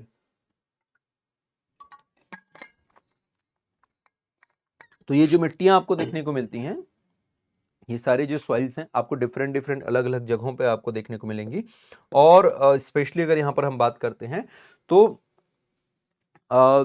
जो पीटी मृदा है या कि पीट में सॉइल है ना, पीटी पीटी जो मिट्टी होती है, वो आपको इन डेल्टाई वाले क्षेत्रों में, दलदली क्षेत्रों में, इधर हिमाचल, उत्तराखंड, उड़ीसा, बिहार के जो आसपास जो दलदली क्षेत्र है वहां पर मिलेगा। लवणीय मृदा जो होती है वो ऐसी जगहों पर मिलती है, एक तो डेल्टाई रीजन में तो मिलेगा ही, जहाँ पर लेगुन वाला जो क्षेत्र होता है, जहाँ पर समुद्र का जो खारा पानी है वो एरियाज में आके, अंदर में आके रुक जाता है, ठहर जाता है, वहां पर मिलेगा। इसके अलावा जहाँ पे अत्यधिक सिंचाई होता है, एक्सेसिव इरिगेशन होता है, वहां पर भी वो मिट्टियां आपको देखने को मिलेंगे। ठीक है, चलिए अब हम 1 बाय 1 सभी मिट्टियों को थोड़ा सा इन डिटेल यहाँ पर देखते चलते हैं। सबसे पहले किसकी बात करेंगे, हम लोग जलोढ़ मिट्टी की बात करते हैं। तो ये मैपिंग, ये डायग्राम आपको वापस बनाना है बढ़िया सा, जितना मैंने यहाँ पर बताया है प्रॉपर यहाँ पर आप बनाइए। ठीक है, चलिए आइए देखते हैं। एलुवियल यानी कि जलोढ़ की हम यहाँ पर बात करते हैं। जलोढ़ मिट्टी क्या है, कैसा है, इसके बारे में थोड़ी सी हम जानकारी यहाँ पर लेते हैं। ठीक, चलो भाई। तो जलोढ़ मिट्टी, ये इंग्लिश में यहाँ पर ये पूरा चीज़ यहाँ पर दिया हुआ है, और इधर आप आ जाइएगा, इधर आपको पूरा हिंदी में यहाँ पर ये ऐसा देखने को मिलेगा। ठीक है ना, हिंदी में पूरी सारी चीज़ यहाँ पर दी है। तो आइए मैं ये इस प्रकार से दिखता है लगभग, थोड़ा सा स्लेटी कलर होता है हाँ, स्लेट यानी कि थोड़ा सा हल्का सा ब्राउनी टाइप का, हल्का सा स्लेटी टाइप का। ठीक है, स्लेट आपने देखा है ना, जो क्या बोलना चाहिए, सीमेंट वेंट जो रहता है, लगभग उस टाइप का एक कलर आपको यहाँ पर देखने को मिलता है। ठीक है, सबसे महत्वपूर्ण भारत के कितने प्रतिशत भाग में पाया जाता है भैया, ये 40%। याद रखना, लगभग कहीं पर 42 मिलते हैं, कहीं पर कुछ और मिलता है, बट आप एक एवरेज याद रखिएगा, 40% के आसपास समथिंग इसका रेशियो है। इसका मतलब भारत में सबसे ज्यादा यही मिट्टी पाई जाती है। क्या है, भारत में सबसे ज्यादा ये मिट्टी पाई जाती है। एरिया ऑलरेडी मैंने बता दिया, उत्तर भारत के मैदान। इसके अलावा जहां जहां से नदियां आपकी प्रवाहित हो रही हैं, जहां जहां से रिवर्स आपकी निकल रही हैं, उन क्षेत्रों से ये मिट्टियां या कि उन रीजन्स में ये मिट्टियां भी आपको देखने को मिलेगी। दूसरा, ये मैंने बताया ना कि डिपॉजिट बाय रिवर्स, याद रखना, यानी कि नदियों के द्वारा लाए गए अवसाद को जमा करने से इन मिट्टियों का निर्माण हुआ है। इसीलिए तो हम इसको क्या बोलते हैं, जलोढ़ कहते हैं, यानी कि जल ओढ़, जल ने ओढ़, मतलब जल जिसको ओढ़ लिया है, तो इसको बोलते हैं हम लोग जलोढ़। ठीक है, चलिए इसके अलावा ये मिट्टी ना क्या रहती है, ये फर्टाइल होती है, यानी कि उपजाऊ होती है, लेकिन एक इसमें थोड़ा सा विवादित नहीं बोलेंगे, मतलब अपवाद स्वरूप बोलते हैं कि ह्यूमस की कमी होती है इसमें, याद रखना। ठीक है, किसकी कमी होती है? ह्यूमस की, राइट। मतलब उपजाऊ तो होता है बट ह्यूमस की कमी होती है, नहीं होता इसमें ज्यादा उतने ह्यूमस आपको नहीं मिलते। इसके अलावा क्या क्या इसमें ज्यादा पाया जाता है और क्या क्या कम पाया जाता है वो भी यहाँ पर आपको बता दूं मैं, याद रखना बेटा, है ना। इसमें जैसे उदाहरण के तौर पे नाइट्रोजन, ठीक है, क्या? नाइट्रोजन। तो नाइट्रोजन की थोड़ी कमी होती है, ज्यादा नाइट्रोजन आपको देखने को नहीं मिलेगा। इसमें जो है फास्फोरस, फास्फोरस, तो फास्फोरस भी आपको ज्यादा देखने को नहीं मिलता, कमी होती है। लेकिन फास्फोरिक एसिड मिलेगा, इसको लिखना भैया, फास्फोरिक एसिड मिलेगा इसमें, समझ आ रहा है? फास्फोरिक अम्ल इसमें मिलता है। इसके अलावा पोटास भी इसमें मिलता है, पोटास। तो ये आपका बेसिक कंट्रीब्यूशन है, यहाँ पर भी लिखा होगा, आप देख सकते हैं, है ना। पोटास में समृद्ध होता है, फास्फोरस में गरीब होता है, गरीब का मतलब कमी होती है उसकी, ठीक है। फास्फोरस नहीं होता लेकिन फास्फोरिक एसिड होता है। सो प्लीज इसको लिखना है, क्वेश्चन आया हुआ है भाई ना, इसको लिखो आप लोग शब्दों में। जो ज्यादा होता है उसको भी लिखो और जो कम होता है या जिसकी मतलब कमी होती है, मतलब इन दोनों की इसमें बेसिकली कमी होती है। किसी भी मिट्टी में 3 न्यूट्रिएंट्स होते हैं, इसको भी आप लोग याद रखना। पोषक तत्व जो होते हैं 3 बड़े होते हैं, एन, पी और के। इसी के आधार पे आपको लिखना होता है। एन का मतलब होता है नाइट्रोजनी उर्वरक, क्या होता है? नाइट्रोजन। जैसे आपका यूरिया वगैरह जो होता है उसी के अंतर्गत आता है ना, यूरिया, नाइट्रोजनी उर्वरक में। पी का मतलब क्या होता है जी? फास्फोरस। क्या होता है? फास्फोरस, यानी कि जो फास्फेट है वो उसी के अंतर्गत आता है, फास्फेट, ये इसके अंतर्गत आता है। के का मतलब क्या होता है? पोटास। के का मतलब क्या होता है? पोटास। तो जो पोटेशियम है वो इसके अंतर्गत आता है, पोटेशियम, पोटेशियम, ये इसी के अंतर्गत आएगा, ये याद रखना। समझ आ गया क्या? तो ऐसे चीजों को आपको मतलब पता होना चाहिए। नाइट्रोजनी उर्वरक में यूरिया, ये भी क्वेश्चन आ सकते हैं। नाइट्रोजनी उर्वरक में कौन? तो यूरिया। आपका फास्फोरस में कौन? तो फास्फेट। और पोटाश में कौन? तो आपका पोटेशियम। या पोटेशियम में कौन? तो आप बता सकते हैं पोटास, ऐसा। अच्छा, इसमें ये भी याद रखना, इसका रेशियो है, अगर जैसे कहीं पे आपको प्रॉपर चाहिए किसी उर्वरता या कृषि वाले क्षेत्रों में, तो इसका रेशियो क्या होता है? एनपीके का, ये भी पूछा जा सकता है। एनपीके का रेशियो 4:2:1 होना चाहिए। मतलब अगर 7 किलो आप उर्वरक यूज कर रहे हो तो 4 किलो नाइट्रोजनी उर्वरक, 2 किलो फास्फोरस वाला और 1 किलो पोटास वाला। एक और चीज याद रखना, ये भी व्यापा में पूछा गया है कि भाई ये आपका पोटास, मतलब इनमें से किसको पूर्णतः आयात किया जाता है? इंपोर्ट। तो पूर्णतः आयात किसको हम करते हैं? ये पोटास को करते हैं, याद रखना। किसको? पोटास को। मतलब अगर उर्वरकों की हम बात करें, नेचुरली हमारे यहाँ प्रेजेंट है वो है, सो ठीक है, लेकिन उसकी कमी दूर करने के लिए जिसको कंप्लीटली आयात किया जाता है, जो बाहर से मंगाते हैं, वो किसको मंगाते हैं? पोटास को। ये सब नहीं मिलेगा, कहीं नहीं मिलेगा, बस क्वेश्चंस आया है तो बस याद रख लो इसको, ठीक। जितनी चीज बता जा रहा हूं मैं, जितना चीज यहाँ पर लिख रहा हूं, उसको प्लीज आप नोट डाउन करते चलना। तो पूर्णतः इंपोर्ट करते हैं किसको? हम पोटास को। समझ आ गया बेटा? जलोढ़ के बारे में आपको समझ आया कि क्या क्या चीज इसमें पाया जाता है? नाइट्रोजन की कमी है, फास्फोरस की कमी है, ह्यूमस भी थोड़ा कम पाया जाता है, फास्फोरिक एसिड ठीक ठाक है, पोटास ठीक ठाक है, चूना वगैरह भी ठीक ठाक मिलता है इसमें, लाइम, चूना भी इसमें ठीक ठाक आपको देखने को मिलता है ना। ये मिट्टी उपजाऊ है, याद रखना, और स्पेशली खरीफ फसलों के लिए ठीक ठाक मानी जाती है, क्योंकि चावल वगैरह की खेती अच्छी खासी यहाँ पर इन रीजन्स में आपको देखने को मिलती है। किसमें? जलोढ़ मिट्टी में। इसके 2 अलग अलग प्रकार हैं, है ना। एक प्रकार को हम लोग बोलते हैं बेटा खादर, और दूसरा होता है आपका भांगर। भंगरी लिखा है बट भांगर याद रखना, ठीक है। तो भांगर के बारे में याद करो, खादर और भांगर ऑलरेडी आपने पढ़ा हुआ है, इसको यहाँ पर मैं और डिटेल में नहीं बताऊंगा, है ना। खादर भांगर क्या होता है? जैसे कि आपके उत्तर भारत के मैदान के 4 पार्ट होते हैं, सबसे पहले भाबर, तराई, बांगर और खादर। तो बांगर जो होता है वो पुराना जलोढ़ होता है, ओल्ड एलुवियल, और खादर जो होता है वो नया जलोढ़ होता है, न्यू एलुवियल, जो हर साल बनता है। और इसलिए सबसे ज्यादा जो उपजाऊ होता है वो कौन होता है? तुम्हारा खादर होता है। खाद से स्पष्ट है, खादर, ठीक है। तो ये बेसिक चीजें हैं किसके बारे में? जलोढ़ यानी कि एलुवियल सॉइल के बारे में। आइए दूसरी मिट्टी हम लोग देखते हैं। सेकंड जो सॉइल है वो है तुम्हारी काली मिट्टी, ब्लैक सॉइल। देखो ये बिल्कुल ऐसी ब्लैक नजर आती है, एकदम ब्लैक रहती है भाई, लाइक मतलब जैसे मेरा ये जो शर्ट दिख रहा है ना, टी शर्ट, लगभग ऐसा भी ब्लैक आपको दिख जाता है कई बार समटाइम्स। मतलब कुछ लोग को यकीन नहीं होता, बोला अरे सर क्या बात करते हो, ऐसी मिट्टी हमने कभी देखी नहीं। तुम एक काम करना, मेरे गाँव आना कभी, मैं तुमको दिखाऊंगा मैं, ठीक है। तो रहता है भाई बहुत ही ज्यादा, एकदम निच्चट करिया जिसको बोलते हैं ना, वैसा रहता है एकदम। कई बार ऐसा लगता है कि वो कोयला वोयला को ऐसे राख वाख रख दिया, वैसा टाइप का आपको देखने को मिलेगा। तो उतना ज़्यादा ब्लैक रहता है मिट्टी, स्पेशली बारिश के दिनों में और ज़्यादा दिखता है, क्योंकि धूप में क्या होता है, फेड हो जाता है ना समटाइम्स, तो फेड होने फीका कारण नहीं दिखता, बट बारिश के दिनों में क्या रहता है, गीला रहता है। अच्छा, गीला से भी याद रखना, ये मिट्टी जो रहती है ना बेटा, याद ये पूरा इंग्लिश में यहाँ पर दिया हुआ है। चलो हिंदी वाला वर्जन भी दिखा देता हूँ, ठीक है। पहले मिट्टी आपने आई थिंक देख लिया होगा। ये जो मिट्टी रहती है ना, बारिश में ये जैसी नमी आती तो फूलने लगती है। याद रखना, नमी यानी कि मॉइस्चर जब लेता है तो मॉइस्चर लेने के बाद ये स्वेल होने लगता है, फूल जाता है। वहीं जब नमी छोड़ता है, ये मतलब जब इसमें नमी नहीं है, मॉइस्चर नहीं है, तो ऐसी केस में ये मिट्टी में क्रैक्स पड़ते हैं, यानी कि दरारें पड़ती हैं। क्या पड़ने लगती हैं, दरारें। जैसे यहाँ पर आपने देखा होगा, ये देखो, ये दरार दिख रही है, ये देखो दरार। इसलिए इसको सेल्फ प्लगिंग अर्थात स्वतः जुताई वाली मिट्टी भी बोलते हैं। इसको क्या बोलते हैं, हम इसको स्वतः जुताई। याद रखना, ये मिट्टियों में दरार पड़ती है, इसलिए क्या होती है, सूख जाती हैं, और सूखने पे सिकुड़ती हैं, और इसीलिए इसको हम बोलते हैं स्वतः जुताई वाली मिट्टी। खुद से जुताई हो जाती है, इसमें ज्यादा जुताई करने की आवश्यकता नहीं पड़ती, राइट। इसके अलावा इस मिट्टी के और भी नाम है, जैसे कि रेगुर या काली कपास वाली मिट्टी। याद रखना, क्या बोलते हैं इसको, रेगुर सॉइल, इंग्लिश में भी रेगुर, REGUR। मैं बार बार बोल रहा हूँ, इंग्लिश वाले हैं तो भैया आप यहाँ से स्क्रीनशॉट ले लो, पॉज कर लो, पढ़ लो, देख लो, समझ लो। हिंदी वाले जो बच्चे हैं वो यहाँ से आ जाओ, इधर देख लो, पढ़ लो, समझ लो, राइट। अपन बार बार किसी लेसन रुक सकते हैं ना।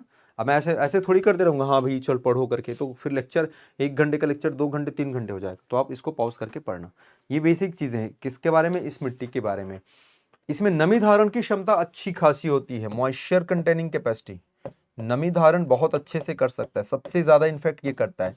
और ये मिट्टी चिकनी भी होती है, बहुत ज्यादा फाइन होता है, साथ ही साथ बहुत ज्यादा गहरी होती है बेटा। याद रखना, गहरी का मतलब कलर इसका डार्क होता है, इसलिए इसको गहरी, या अपन इसको बहुत ज्यादा चिकनी फाइन होती है। इसमें क्ले बहुत ज्यादा आपको देखने को मिलता है। अच्छा, क्ले से याद आया, किसी भी मिट्टी में, जैसे मैंने बताया कि 3 पोषक तत्वों की हमने यहाँ पर बात करी थी। किसकी बात करी थी, पोषक तत्व यानी कि न्यूट्रेंट्स। ये एडिशनली आपको चाहिए होता है, अच्छी चीज जैसे आपकी बॉडीज में चाहिए ना विटामिन, ये vitamin A, vitamin B, C, D, K, ऐसा इस टाइप का। लेकिन आपका बॉडी बना किससे होता है, पंच तत्वों से, 5 एलिमेंट से। वैसी कोई मिट्टी 3 एलिमेंट मेनली इसमें पाए जाते हैं। 3 एलिमेंट कौन कौन सा होता है जी, एक जिसको हम बोलते हैं क्ले बोलते हैं एक को हम, ठीक है ना। और एक जो रहता है उस एलिमेंट को हम लोग बोलते हैं, एक क्ले हो गया, एक आपका जो रेत रहता है यानी कि आपका बालू या सैंड, ठीक है। ये क्या हो रहा है यार, लिखा क्यों नहीं रहा है, सैंड, ठीक है। और एक जो होता है इसको हम लोग जानते हैं क्ले, सैंड, हिंदी में क्या बोलेंगे भाई, सैंड यानी कि हो जाएगा ये बालू या रेत, है ना। क्ले यानी कि यहाँ पे हो जाएगा आपका चीका, और एक होता है तुम्हारा सिल्ट, बोले तो गाद,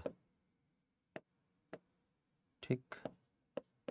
ये ऐसा, तो ना इनका भी 3 कॉम्बिनेशन, यानी कि लगभग ये 3 चीजों से, और भी कुछ कुछ चीजें होती है, जैसे जब बीच की चीजें आई थिंक ज्यादा हो जाती है तो उसको फिर हम लोग दोमट या फिर लोमी ऐसा बोल देते हैं। तो वो कॉम्बिनेशन पे डिपेंड करता है। मतलब आप समझना, जैसे ये एक कॉम्बिनेशन, ये और ये एक, अब यहाँ से यहाँ इन दोनों के बीच कोई चीज ज्यादा मिल गया तो कुछ अलग क्वालिटी होगी, या इन दोनों के बीच यहाँ पर कोई चीज ज्यादा तो अलग क्वालिटी, या इन दोनों के बीच कुछ ऐसे मिल गया तो अलग क्वालिटी, ऐसे डिपेंड करता है। तो ये 3 बेसिक एलिमेंट होते हैं, क्ले, सैंड और सिल्ट। चीका, चिकनी जो होती है, जैसे इसमें क्ले की ज्यादा मात्रा होती है ना।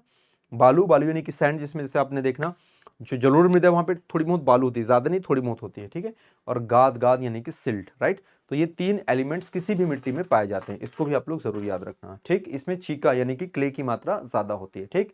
अच्छा, इसके अलावा अगर यहाँ पर हम बात करते हैं तो केमिकली यानी कि रासायनिक रूप से, ये भी आप लोग याद रखना भाई। इसमें चूना रहता है, लाइम, लोहा, मैग्नीशिया, एल्यूमिना, ये सारी चीजें इसमें पाई जाती हैं। इंग्लिश में भी ऐसे बोलोगे, चूना यानी कि लाइम, लोहा यानी कि आयरन, पीछे देख लेना स्लाइड में, मैग्नीशिया नहीं, मैग्नीशिया, एल्यूमिनिया यानी कि एल्यूमिना।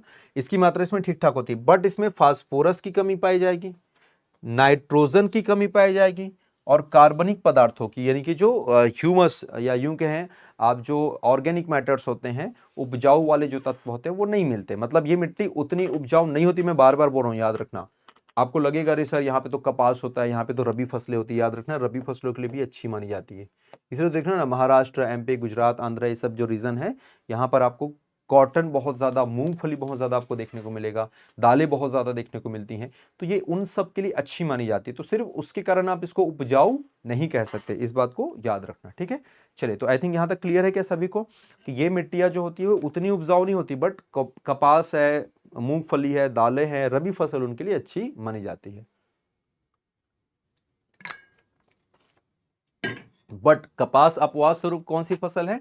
कपास अपवाद स्वरूप एक खरीफ है बेटा, याद रखना है ना, अन्य रबी के लिए, बट कपास खरीफ उसके लिए अच्छी मानी जाती है। आई थिंक यहां तक क्लियर है सभी को, ठीक। चलिए, दूसरा तीसरी मिट्टी जो हम देखते हैं वो है लाल और पीली मिट्टी। क्या नाम है इसका? लाल और पीली। एरिया मैंने ऑलरेडी बता दिया ना सारी चीजों में, पहले ही सभी मिट्टी की एरिया हमने बता दी, इसलिए यहां पर मैं बार बार डिस्कस नहीं करूंगा, ठीक है। चलिए, अगेन यहां पर हम देखते हैं, तो जैसे मैंने आपको ऑलरेडी बता दिया है, थोड़ी देर पहले बता दिया था, उड़ीसा हो गया, छत्तीसगढ़ हो गया, है ना, साउथ मिडिल गंगा वाला जो प्लेन हो गया, वो सब जगह पर ये सब आपको देखने को मिलता है। इसके अलावा इसमें अगर यहाँ पर हम बात करें, इसका कलर देख सकते हो आप, बिल्कुल लाल और पीला कलर का होता है। एक्चुअली मिट्टी जो रहती है ना, तो इसमें जब जल योजन होता है, जल योजन, याद रखना, जल योजन का मतलब जो इसमें वाटर मिलने लगता है, पानी जो है वो जब इसमें मिलने लगता है, तो इसका जो पार्ट है वो थोड़ा सा मिट्टी का रंग लाल हो जाता है, याद रखना, ठीक है। मतलब यहाँ पर वो भी मिलता है ना, लाइक लोहे के जो कुछ चट्टान वगैरह एंड ऑल वो सब भी मिलता है, इसलिए इसका जो कलर है वो क्या हो जाता है, वो तुम्हारा लाल हो जाता है, ठीक है।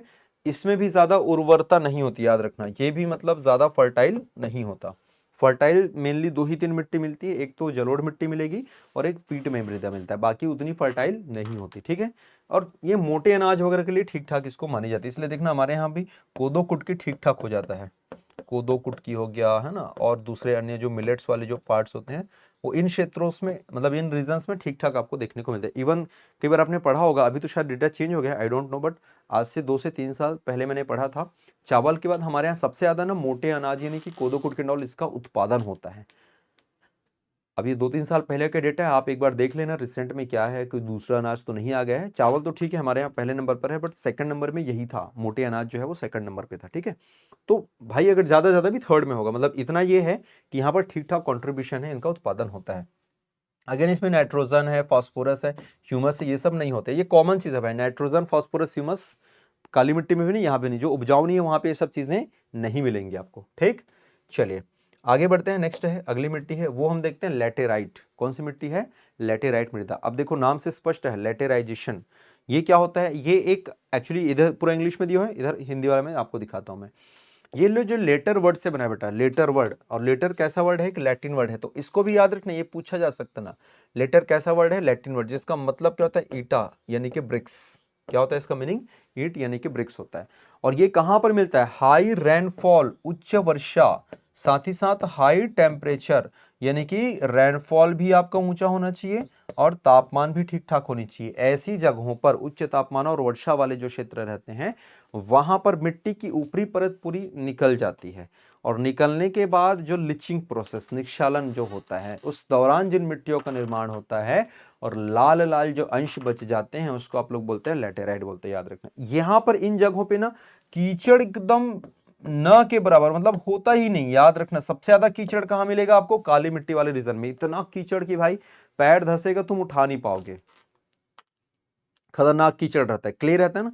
यहाँ पे कीचड़ का कोई नामो निशान नहीं, मतलब बारिश हुआ कि नहीं हुआ समझ नहीं आता, क्योंकि बारिश का पानी ठहरता नहीं, यहाँ से बह जाता है। और यही कारण है, बोला तीव्र लिचिंग, बारिश का पानी यहाँ पे ठहरता नहीं है, पूरा चला जाता है। और यही कारण है कि इन जगहों पर बागवानी फसलें ली जाती हैं, प्लांटेशन क्रॉप, क्योंकि उनको पानी तो अच्छा चाहिए, लेकिन पानी रुकना नहीं चाहिए, पानी ठहरना नहीं चाहिए, पानी गिरे और निकल जाए, ऐसी जगह चाहिए। इसीलिए बागवानी फसल जैसे कि काजू है, चाय है ना, कॉफी है, इन सब के लिए ये फसलें, सॉरी ये मिट्टियां जो है अच्छी मानी जाती हैं, क्योंकि इसको भवन निर्माण वाली भी मिट्टी बोलते हैं, बिल्डिंग कंस्ट्रक्शन वाली भी मिट्टी बोलते हैं। क्यों बोलते हैं? क्योंकि भाई ये काफी मजबूत होता है, स्ट्रक्चर इसका काफी क्या होता है? स्ट्रांग होता है। मतलब इससे अगर हम, या इस जगह पर हम बिल्डिंग बनाए या इन मिट्टियों से हम अगर बनाए तो ये काफी लंबे समय तक टिक जाती हैं, इसका स्ट्रक्चर काफी स्ट्रांग होता है ना, इसलिए इसको भवन निर्माण वाली मिट्टी भी हम कहते हैं। तो ज्यादातर कहां पर विकसित हुए? प्रायद्वीपीय पठार के उच्च क्षेत्र में, यानी कि पेनिनसुला प्लेटू से उसके हाई अल्टीट्यूड वाले जो रीजन है वहां पर ज्यादातर इन मिट्टियों का विस्तार आपको देखने को मिलता है, ठीक है। चलिए आगे बढ़े भाई। तो एरियाज मैंने पूरा मैपिंग वगैरह करा दी है, तो आप एक बार जरूर देख सकते हैं। तो ये प्रमुख आपकी क्या थी, मिट्टियाँ थी, जिसको चार जो मेन पढ़ते हो, अब इधर के चार को भी पढ़ लो भाई, यहाँ से भी क्वेश्चंस आते हैं। अच्छा, उपनाम को भी मैं थोड़ा सा बता देता हूँ ना, यहाँ पर उपनाम जो हमने देख रखे थे, जैसे कि काली मिट्टी को तो मैंने बहुत सारे उपनाम आपको यहाँ पर बताए थे।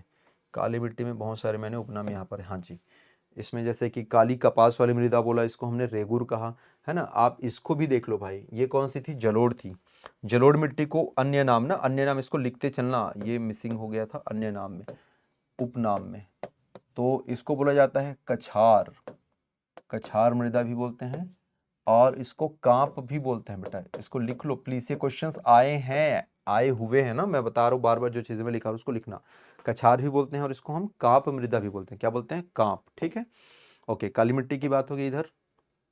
काली मिट्टी के बाद हम चलते हैं, हाँ, लाल पीली। तो लाल पीली के अलग अलग, जैसे लाल रेतीली अलग होता है, लाल आपका पीली ये तो है, ये तो अलग होता है आपका, लाल दोमट अलग होता है। तो दोमट, तो समटाइम्स इसको कॉमन रूप में हम इसको दोमट भी बोलते हैं, और स्पेशली छत्तीसगढ़ में, है ना, मटासी के रूप में भी जाना जाता है, याद रखना, क्या बोलते हैं, मटासी। तो अलग अलग कॉम्बिनेशन है उसका, मतलब बट लाल पीला तो रहता है उसमें, ठीक है। सो लाल मिट्टी का ही एक एडवांस या एक अलग सब पार्ट जिसको आप कह सकते हो वो है। तो दोमट बोलो, मटासी बोलो, सब इसके पार्ट्स के अंतर्गत आते हैं। अच्छा, काली मिट्टी में एक और नाम है, काली मिट्टी में आप कन्हार भी बोलते हैं, उसको याद रखना। काली मिट्टी आप लोग पढ़ते हो ना, कन्हार हो गया, भर्री हो गया, ये भी उनको बोला जाता है, ठीक है। चलिए फिर हम चलते हैं लेटेराइट में। तो ऐसा कुछ खास है नहीं, लेटेराइट तो लेटेराइट ही है, इसमें और कुछ नहीं, मुरम टाइप की मिट्टियां यहाँ आपको देखने को मिलती है, ठीक है। यहाँ पर याद रखना, लवणीय मृदा के बहुत सारे आपको नाम मिलेंगे। पहले लवणी से पहले लेकिन मैं आपको शुष्क मृदा जो है वो पढ़ा दूं आपको, शुष्क यानी कि ड्राई, ठीक है, या एरिड सॉइल इसको कहा जाता है। तो भाई सीधी सी बात है, शुष्क यानी कि बहुत ज्यादा ये ड्राई होता है, और ये एक्चुअली अगर आप ध्यान से देखोगे तो हल्का भूरे रंग का आपको देखने को मिलेगा, और इसमें ना पानी की बिल्कुल मतलब कमी होती है, मतलब नमी न के बराबर होता है, याद रखना, होता ही नहीं है। और कई बार इतनी ज्यादा नमी खो जाता है, ये इतनी ज्यादा नमी खो जाता है कि वो पूरा वेपोराइजेशन वहां से उड़ जाता है। मतलब आप ये समझना, नमी का ये मतलब नहीं होता कि वहां पर पानी दिखेगा। मतलब आप ऐसे समझो कि भाई एक आध एग्जांपल देता हूँ, जैसे आप भिलाई चले जाओ, बिलासपुर चले जाओ, रायपुर एंड ऑल, ऐसा ठंड के दिनों में आप जाके देखना कि ओस की बूंदें आती है, यहाँ पे वो भी नहीं मिलेगा आपको। और आपको जान के आश्चर्य होगा कि मिट्टी में इनकी खुद की नमी होती है, मिट्टियों में खुद की नमी, और इतने ज्यादा नमी होती है कि वो पूरे नदियों के पानी से उनका कंट्रीब्यूशन ज्यादा है। मतलब तुम्हारी जितनी नदियां दिख रही है ना, जितना उसमें पानी है, उससे ज्यादा पानी मिट्टी की नमी से निकल जाएगा। मतलब ऐसे निचोड़ोगे ना तो उतने सारा पानी निकल जाएगा। तो हम उस नमी की बात करें तो इसमें नमी जो है वो नहीं होती है, और इसीलिए इतना ज्यादा पानी पूरा वेपोराइज हो जाता है, वाष्पीकरण हो जाता है, कि कुछ क्षेत्र में तो यहां से नमक भी बना सकते हो आप। इसीलिए देखना, राजस्थान का जो रीजन है, राजस्थान में बहुत सारी जगहों से भी क्या निकाला जाता है, आपका नमक है। गुजरात वाला जो रीजन है वहां से क्या निकाला जाता है, नमक। तो ये सब जगहों पे कौन सी मिट्टी पाई जाती है, शुष्क। इसमें बालू की मात्रा ज्यादा होती है, बालू यानी कि सैंडी होता है स्ट्रक्चर, याद रखना, क्या होता है इसमें, बालू की मात्रा ज्यादा होती है। और कई बार ऐसा भी रहता है कि भाई अगर वहां पे लाइक खुद से वाष्पीकृत नहीं हो, तो पानी को वाष्पीकृत कराया जाता है, अलग अलग आजकल आर्टिफिशियल सोर्सेज है आपके, टेक्निकल सोर्सेज, उसके माध्यम से, और वहां से नमक बनाया जाता है, नमक, जैसे सांबर झील वगैरह, वहां से आपका नमक आपको देखने को मिलता है, ठीक है। चलिए, तो ये शुष्क मृदा के बारे में आपने पढ़ा। अच्छा, इसके लिए शुष्क मृदा के लिए एक जोन भी आपको देखने को मिलता है, ये भी क्वेश्चन कभी कभी आपको पूछा जाता है, एरिड जोन करके, central arid zone research institute. कहां पर मिलेगा भाई, ये जोधपुर में मिलेगा। इसको आप लोग लिख लेना ना, ये क्वेश्चन ऐसे आ सकते, स्टैटिक क्वेश्चन। जोधपुर कहां पर है, राजस्थान में।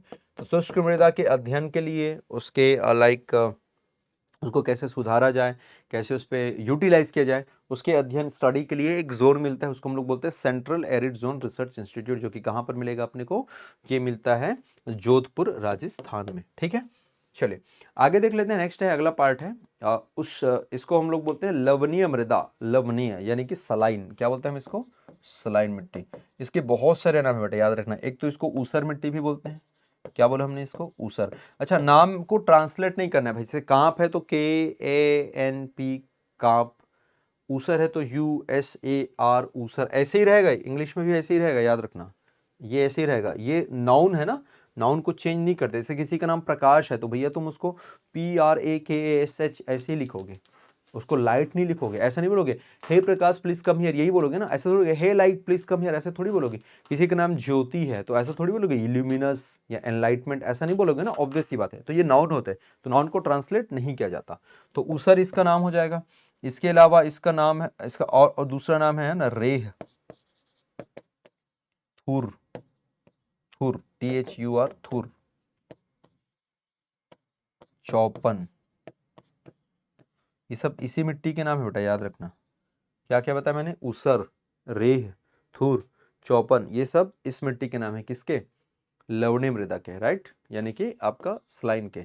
अच्छा ये क्यों हो, अच्छा इसमें क्या क्या चीजें पाई जाती है, तो याद रखना बेटा, इसमें सोडियम है, पोटेशियम है, मैग्नीशियम है। कई बार ये पूछा जाएगा, क्योंकि आपको उस समय मैंने क्या पढ़ाया था, जो बड़े तत्व जो रहते हैं, नाइट्रोजन है, फास्फोरस है, पोटेशियम है, वो उसकी बात नहीं कर रहा है, उसके अलावा दूसरी अन्य चीजें, लवण, जो जैसे सोडियम है ना, सोडियम आप लवण देखते हो ना, नमकीन होता है भाई, ये भी काफी ज्यादा स्लाइन होता है। तो सोडियम, पोटेशियम, मैग्नीशियम, बहुत बड़ा कंट्रीब्यूशन इसमें पाया जाता है।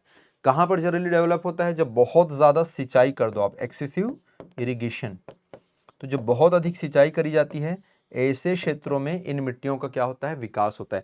ये पता है, ये रे थुर चौपन क्वेश्चन आया था, क्वेश्चन क्या पूछा था कि जलोढ़ मिट्टी के ये उपनाम है करके। अच्छा बच्चों के साथ क्या सीन रहता है कि उनको पढ़ तो लेते, अच्छा हाँ भाई ऐसा तो कुछ तो नाम पढ़ा था कहीं पर, रे थुर चौपन, हाँ ये तो पढ़ा था। अब कौन सी भाई जलोढ़ मिट्टी सबसे, क्या पता सालो उसी के बहुत सारे नाम होंगे ऐसे। तो एग्जैक्ट याद रखना है, क्योंकि देखो आधा ज्ञान फिर आपके लिए घातक होता है। आपको लगेगा हाँ कहीं तो पढ़ा है, कहीं तो क्या भाई एग्जैक्टली पता नहीं चाहिए, यहां पढ़ा हुआ है, यहां पढ़ा हुआ है आपको, ठीक है। चलो, तो ये जो है अत्यधिक सिंचाई, याद रखना, एक्सेसिव इरिगेशन के कारण उसकी मृदा की ऊपरी लेयर खत्म हो जाती है, मृदा अनुपजाऊ बन जाती है, और याद रखना बहुत ज्यादा अनुपजाऊ होता है, ये बिल्कुल इनफर्टाइल होता है, याद रखना, ठीक है, बहुत ज्यादा इनफर्टाइल होता है। और इसमें इसकी समस्या को इसीलिए दूर करने के लिए हम इसमें क्या मिलाते हैं, जिप्सम मिलाते हैं। क्या मिलाते हैं बेटा, जिप्सम। मतलब अगर लवणीय मृदा को थोड़ा अगर ठीक करना है, थोड़ा बहुत अगर अपने को ठीक करना है, तब हम इसमें क्या ऐड करते हैं, जिप्सम ऐड करते हैं। जिप्सम ऐड करने से ये होता है कि उसकी लवणीयता थोड़ी बहुत, ज्यादा तो नहीं बट थोड़ी बहुत कंट्रोल हो जाती है, ठीक। चले भाई, ये लवणीय मृदा के बारे में पढ़ा। अब हम देखते हैं पीटी यानी कि पीटमय मृदा, और फॉरेस्ट, फॉरेस्ट सॉइल यानी कि आपका जिसको हम लोग बोलते हैं कौन सा, आपका वन मिट्टी या पर्वतीय मिट्टी। तो देखो पीटी का मतलब मैंने आप लोगों को बता दिया था, पीट जैसे आप लोग कोयला का एक पढ़ते हो ना रूप होता है कोयला का, जैसे आप देखेंगे एंथ्रासाइड, बिटुमिनस, लिग्नाइट और पीट। तो जो बहुत ही जो मतलब बेकार क्वालिटी का होता है, जिसको घटिया किस्म का कोयला कहते हैं, उसमें नमी बहुत ज्यादा होती है। तो यहाँ पर भी नमी बहुत ज्यादा होती है, और इसमें कार्बनिक पदार्थ 40-50% तक, मतलब सबसे ज्यादा, याद रखना, सबसे ज्यादा ह्यूमस यानी कि जैविक पदार्थ जो है यहीं पर मिलता है।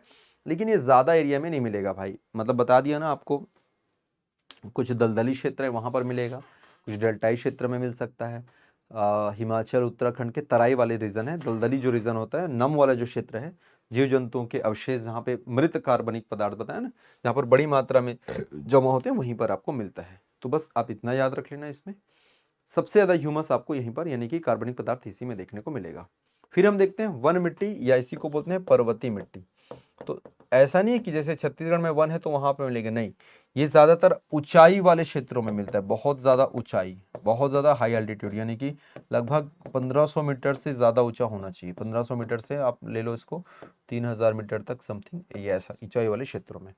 तो बहुत ज्यादा ऊंचाई में, जैसे कि स्पेशली हिमालय अगर वाले जो रीजन हो गया, बर्फीली क्षेत्र हो गया, तो यहाँ की जो मिट्टी होती है काफी ज्यादा लूज होती है, ढीली होती है, और अनउपजाऊ होती है, उपजाऊ। बट इधर निचले ढलानों में थोड़ी ठीक होती है मिट्टियां, इसकी तुलना में थोड़ी उपजाऊ होती हैं, और थोड़े स्ट्रक्चर इसका स्ट्रांग होता है इसकी तुलना में, याद रखना। तो निचली घाटी वाली जो मिट्टी थोड़ी उपजाऊ होती है, ऊपर वाली जो रहती है थोड़ी सी क्या रहती है, कम आपकी उपजाऊ देखने को मिलती है, और थोड़ी सी अम्लीय भी होती है, यानी कि इसका जो नेचर है वो थोड़ा सा एसिडिक भी होता है। ये भी आप लोग याद रखिएगा। रीजन मैंने बता दिया, 1500 मीटर थोड़ी अधिक ऊंचाई होनी चाहिए। ऐसा नहीं कि छत्तीसगढ़ में थोड़ा बहुत मिलेगा जहाँ पे हाइट ज्यादा है, अदरवाइज ये मेनली हिमालय और जो हाई एल्टीट्यूड वाले जो रीजन है उन क्षेत्रों में आपको देखने को मिलता है। अब ये मिट्टियों के बारे में आपने पढ़ा, नाउ जो कुछ इंपॉर्टेंट फैक्चुअल चीजें जो आजकल एग्जाम में भी पूछी जा रही है उसको भी आप थोड़ा सा यहाँ पर ध्यान दीजिए, क्या क्या है समझते हैं। एक है मृदा अवकर्षण और एक है मृदा अपर्दन, यानी कि एक को हम बोलते हैं सॉइल इरोजन और एक को हम बोलते हैं सॉइल डिग्रेडेशन। दोनों को समझना बेटा क्या क्या होता है। मृदा अवकर्षण की बात कर रहा है, यानी डिक्लाइन सॉइल फर्टिलिटी। समझ आ रहा है? जब सॉइल की गुणवत्ता में ही, याद रखना, गुणवत्ता का मतलब उसकी उर्वरता में, क्योंकि भाई मिट्टी को हम कैसे जज कर सकते हैं, मतलब अगर मैं आपको बोलूं कि मेरे को चाय पीना है, तो चाय पीना है इसका मतलब आप कैसे जज करोगे? चाय गर्म हो, कड़क हो, अगर मीठी वाली, मीठी इन द सेंस शक्कर वाली चाय हो तो ठीक ठाक मिठास हो उसमें, ग्रीन टी हो तो ऑब्वियस सी बात है उसमें मिठास की जरूरत नहीं है, टेस्ट होना चाहिए, मतलब टेस्ट से आप बताओगे ना कि वो चाय कैसा है। भोजन आप कर रहे हो, डोसा आप खा रहे हो, भाई आप बोलोगे चटनी खा रहे हो आप, भाई चटनी कैसी हो, नमक हो उसमें, बढ़िया तीखा हो, चटपटा हो, तभी तो उसका महत्व है। तो मिट्टी का महत्व कब है? जब इसमें ठीक ठाक उर्वरता हो। तो जब मिट्टी की उर्वरता ही खत्म हो जाए, क्या बोला हमने? मिट्टी की उर्वरता ही जब खत्म हो जाए, ऐसी स्थिति में हम इसको क्या बोलते हैं? अवकर्षण। और ये हमेशा क्या रहता है? खतरनाक होता है। डिग्रेडेशन, डिग्रेड हो गया भाई, क्वालिटी डाउन हो गई इसकी। लेकिन मृदा अपरदन में क्या होता है? मृदा अपरदन में इसकी ऊपरी परत का क्या होता है? नष्ट होता है। अपर लेयर क्या होता है? नष्ट होता है। और अपर लेयर जब नष्ट होता है ना, तो वो हमेशा नुकसानदायक नहीं होता। प्रश्न ये आ सकता है, क्या मृदा अवकर्षण हमेशा नुकसानदायक होता है? बोला हाँ जी सर, बिल्कुल, मृदा अवकर्षण हमेशा नुकसानदायक होता है, किंतु मृदा अपरदन हमेशा नहीं होगा। क्यों नहीं होगा? जैसे देखो, मृदा अपरदन दो प्रकार से हो सकता है। कैसे कैसे? एक हवा से हो सकता है और एक पानी से। पानी वाला तो बहुत मतलब डेंजरस रहता है। खैर, मिट्टी एक जगह से उठी और ये चल के दूसरी जगह चले गई, समझ आ रहा है? एक जगह से उठा और दूसरी जगह चल, तो जहां से ये मिट्टियां उठी या जहां से मिट्टियों का लेयर खराब हुआ, वहां पर तो डेफिनेटली नुकसान होगा। लेकिन जहां दूसरे जगह पर जाके मतलब समाप्त हो गई है, दूसरे जगह जहाँ पे कवर हो गया, तो वहां पे तो नई मिट्टी का संरचना हो गया, मतलब एक नया आपको देखने को मिला। तो इससे इसलिए नुकसान होता है, बट इसमें कम होता है। किसके तुलना में? इसके। तो यहाँ पर कोई प्रोडक्टिव चीज नहीं होती, यहाँ पर तो होता है। आप ऐसे समझना, भाई आपके पास 100 रुपए थे, 100 रुपए जो है वो फट गए, या 100 रुपया जल गया, एकदम समझना खत्म, फट गया, वो जल गया, या धूल के पूरा खत्म हो गया, कोई यूज नहीं, नो यूटिलाइज, तो वो ऐसा मृदा अवकर्षण है। किंतु वो 100 रुपया आपका चोरी हो गया, या ऐसी जगह पर गुम गया, आपको नहीं मिला, वो किसी और को मिला, तो ठीक है, आपका तो लॉस हुआ, लेकिन जिसने जैसे चोरी किया ठीक है, तो उसका फायदा हो गया। या जिस बंदे को या जिस बंदी को मिला वो पैसा, उसका फायदा, मतलब उसका यूटिलाइज तो हुआ ना। नो डाउट नुकसान आपका जरूर हुआ है, लेकिन अगले का तो फायदा हुआ उससे। तो ये मृदा अपरदन होता है। मृदा अपरदन में एक जगह पे नुकसान, दूसरी जगह पे फायदा हो जाता है, किंतु अवकर्षण में नहीं होता भाई, इसका पूरा गुणवत्ता ही क्या हो जाती है? नष्ट हो जाती है। आई थिंक ये दोनों चीज आपको क्लियर है। कुछ कुछ बेसिक चीज यहाँ पर देख सकते हैं, जैसे ये देखो, यहाँ पर आपको दिख रहा है, ये मिट्टी का जो लेयर है, इसमें पूरा क्या जमा हो गया है? ये पूरा, ये नमक, या यूं कहें कि इसकी उर्वरता पूरी समाप्त हो चुकी है। तो ये क्यों होता है? अत्यधिक सिंचाई के कारण, मतलब ये मिट्टी पूरा खत्म हो चुका है। जैसे यहाँ पर भी आप देखो, ये तालाब वगैरह जहाँ पर पानी बहुत ज्यादा रहता है, पानी भी हट जाएगा ना, तो भी यहाँ पर पेड़ पौधे बिल्कुल नहीं उगते। क्यों? क्योंकि मृदा बिल्कुल इसका अवकर्षण हो चुका है, सॉइल की क्वालिटी बिल्कुल खराब हो गई है। इसीलिए सरकार ने इनकी गुणवत्ता जांच करने के लिए हेल्थ कार्ड लेकर, क्यों जरूरत पड़ा? सॉइल हेल्थ कार्ड, ये उसी दौरान आया था जब अंतरराष्ट्रीय मृदा वर्ष घोषित किए थे 2015-16 के आसपास। ठीक है, चलिए अब हम देखते हैं कि मृदा अपरदन में अलग अलग कुछ प्रकार होते हैं। उन प्रकारों को भी कई बार ऐसा रैंडमली आपको पूछ सकते हैं, हालांकि मेंस में ज्यादा आता है, प्रीलिम्स या वनडे एग्जाम वगैरह में उतना नहीं आता, फिर भी एक बार खाली देख लो ऐसा। तो जैसे ये यहाँ पर दिख रहा है बेटा, ये जब मिट्टी पानी जब इसमें बहता है, तो जब ऊपर का लेयर खत्म होता है, तो इसको आप लोग बोलते हैं सतह अपरदन। क्या बोलते हो? सतह, यानी कि शीट इरोजन। फिर यहाँ पर आप देखेंगे तो छोटी छोटी ये नाली टाइप का बनता है, रील्स टाइप का। रील मतलब वो ऐसा वाला रील नहीं ना, ऐसे से तुम लोग रील बनाते वाला रील नहीं। रील यानी कि हल्की पतली नालिकाएं, एकदम छोटी छोटी लाइंस। तो इस प्रकार के अपरदन को हम क्या बोलते हैं? रील अपरदन कहते हैं। सतह में तो देखो सरफेस नष्ट हो रहा है, ये सरफेस का ऊपरी लेयर हटा है। अच्छा, इसके पहले एक और होता है बूंद अपरदन, यानी कि ड्रॉप इरोजन। तो बूंद अपरदन उतना दिखता नहीं है, मतलब बूंदे पड़ी, बूंदे पड़ने के कारण मिट्टी के लेयर हटेंगे, कटेंगे थोड़ा सा, उसको बूंद अपरदन। दूसरा यहां पर हमने देखा, इसको बोलते हैं रील। रील का मतलब होता है आपका, ये जो छोटी छोटी आपकी धाराएं आपकी बन रही हैं यहाँ पर, ठीक है। इसके बाद ये वाला जो रहता है बेटा, इसको बोलते हैं अवनालिका अपरदन, यानी कि गली इरोजन। एकदम इतनी बड़ी बड़ी नाली, मतलब समझ रहे हो आप? देखो ना, ये पूरा मिट्टी का लेयर ही हट जा रहा है भाई, ये ज्यादातर खेतों में, खलिहानों में एंड ऑल इस टाइप की जगहों पर आपको देखने को मिलता है। तो इसको हम क्या बोलते हैं? अवनालिका अपर्दन। और इन सभी अपर्दन को बचाने के लिए, प्रिवेंट करने के लिए हम क्या करते हैं? हम करते हैं ये सीढ़ीदार खेती या कंटूर फार्मिंग बोला जाता है इसी को, या टेरेस फार्मिंग भी बोलते हैं, याद रखना। हालांकि वो टेरेस वाला अलग रहता है, छत वाला अलग रहता है, पर ज्यादा इसको कंटूर फार्मिंग कहा जाता है। क्या बोलते हैं इसको? Contour farming. क्यों बोलते हैं? क्योंकि पानी का जो प्रवाह है यहाँ पर क्या होने लग जाता है बेटा? पानी का जो प्रवाह है यहाँ पर रुकता है, और इस प्रकार से आप धीरे धीरे धीरे धीरे धीरे करके क्या कर सकते हो? मिट्टी का जो कटाव जो हो रहा है, यानी कि मृदा का जो अपर्दन हो रहा है, उसको आप क्या कर सकते हो? आप उसको रोक सकते हो। तो मृदा अपर्दन यहाँ से नहीं होगा, पानी यहाँ पर बचा रहेगा। फिर यहाँ पर, अच्छा, इसमें कंटूर बांध भी बनाते हैं, याद रखना। कंटूर का मतलब ही होता है समउच्च, यानी कि समान ऊंचाई। जैसे यहाँ पर देखो, ये पूरा समान ऊंचाई वाला दिख रहा है, ये एक ही ऊंचाई वाले लोग एक साथ हैं यहाँ पर ये एक ही ऊंचाई वाले एक साथ हैं, यहाँ पर ये एक ही, ये इसका नाम ही होता है समोच्च। ऐसा पूछा जा सकता है ना, समोच्च कृषि, समोच्च बांध। समोच्च का मतलब होता है कंटूर, याद रखना क्या होता है? कंटूर। ये कंटूर सिविल वाले अगर आपके कोई फ्रेंड वगैरह होंगे, आप उनको पूछना कंटूरिंग क्या होता है, ये आपको आसानी से आपको और समझा देंगे। तो इनके मृदा अपर्दन को या इनको रोकने के लिए हम ये बांध बना सकते हैं। हम ज्यादा से ज्यादा क्या कर सकते हैं? पौधारोपण कर सकते हैं। पौधारोपण करेंगे तो मिट्टी को, वो जड़ों को जो है मिट्टियां बांध के रखेंगी, है ना। उससे क्या होगा कि मिट्टी जो है फैलेगा नहीं, मिट्टी जो है कहीं बहेगा नहीं। इसके अलावा हम पशुओं के चराई पर भी नियंत्रण कर सकते हैं। ज्यादा जो चराई होता है ना, कैटल फीडिंग होता है, उसमें भी उनके खुर से मिट्टियां उखड़ती हैं। तो एक पर्टिकुलर एक जगह पर चराई के लिए हम यूज कर सकते हैं।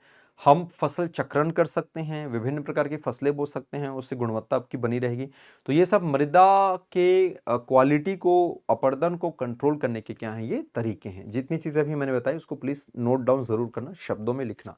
वहां से भी आपके क्वेश्चन, हालांकि वो जनरल नॉलेज के प्रश्न है, लेकिन कई बार वो चीजें आपको पूछी जा सकती, वो चीजें आपको याद होनी चाहिए। ठीक है, तो बेटा मिट्टी में इतना आपने पढ़ना था एक्चुअली। तो जो बीच की केवल 20-25 मिनट की चीजें वही आप पढ़ते हो, इधर की जो लास्ट की जो 15-20 मिनट की चीजें हैं वो स्किप कर देते हैं, और स्टार्टिंग की जो 15-20 मिनट है वो आप स्किप करते हो, है ना।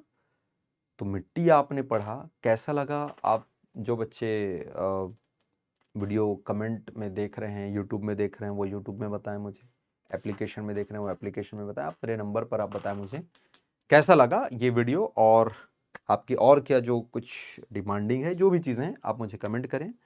और अपने पॉजिटिव जो फीडबैक्स हैं, या जो भी है भाई, पॉजिटिव नेगेटिव जो भी फीडबैक है वो आप मुझे ज़रूर दें। तो मिलते हैं हम अगले अध्याय में, तब तक आप बने रहे हमारे साथ, यानी कि अद्वैत एजुकेशन के संग। Thank you so much. जय हिंद।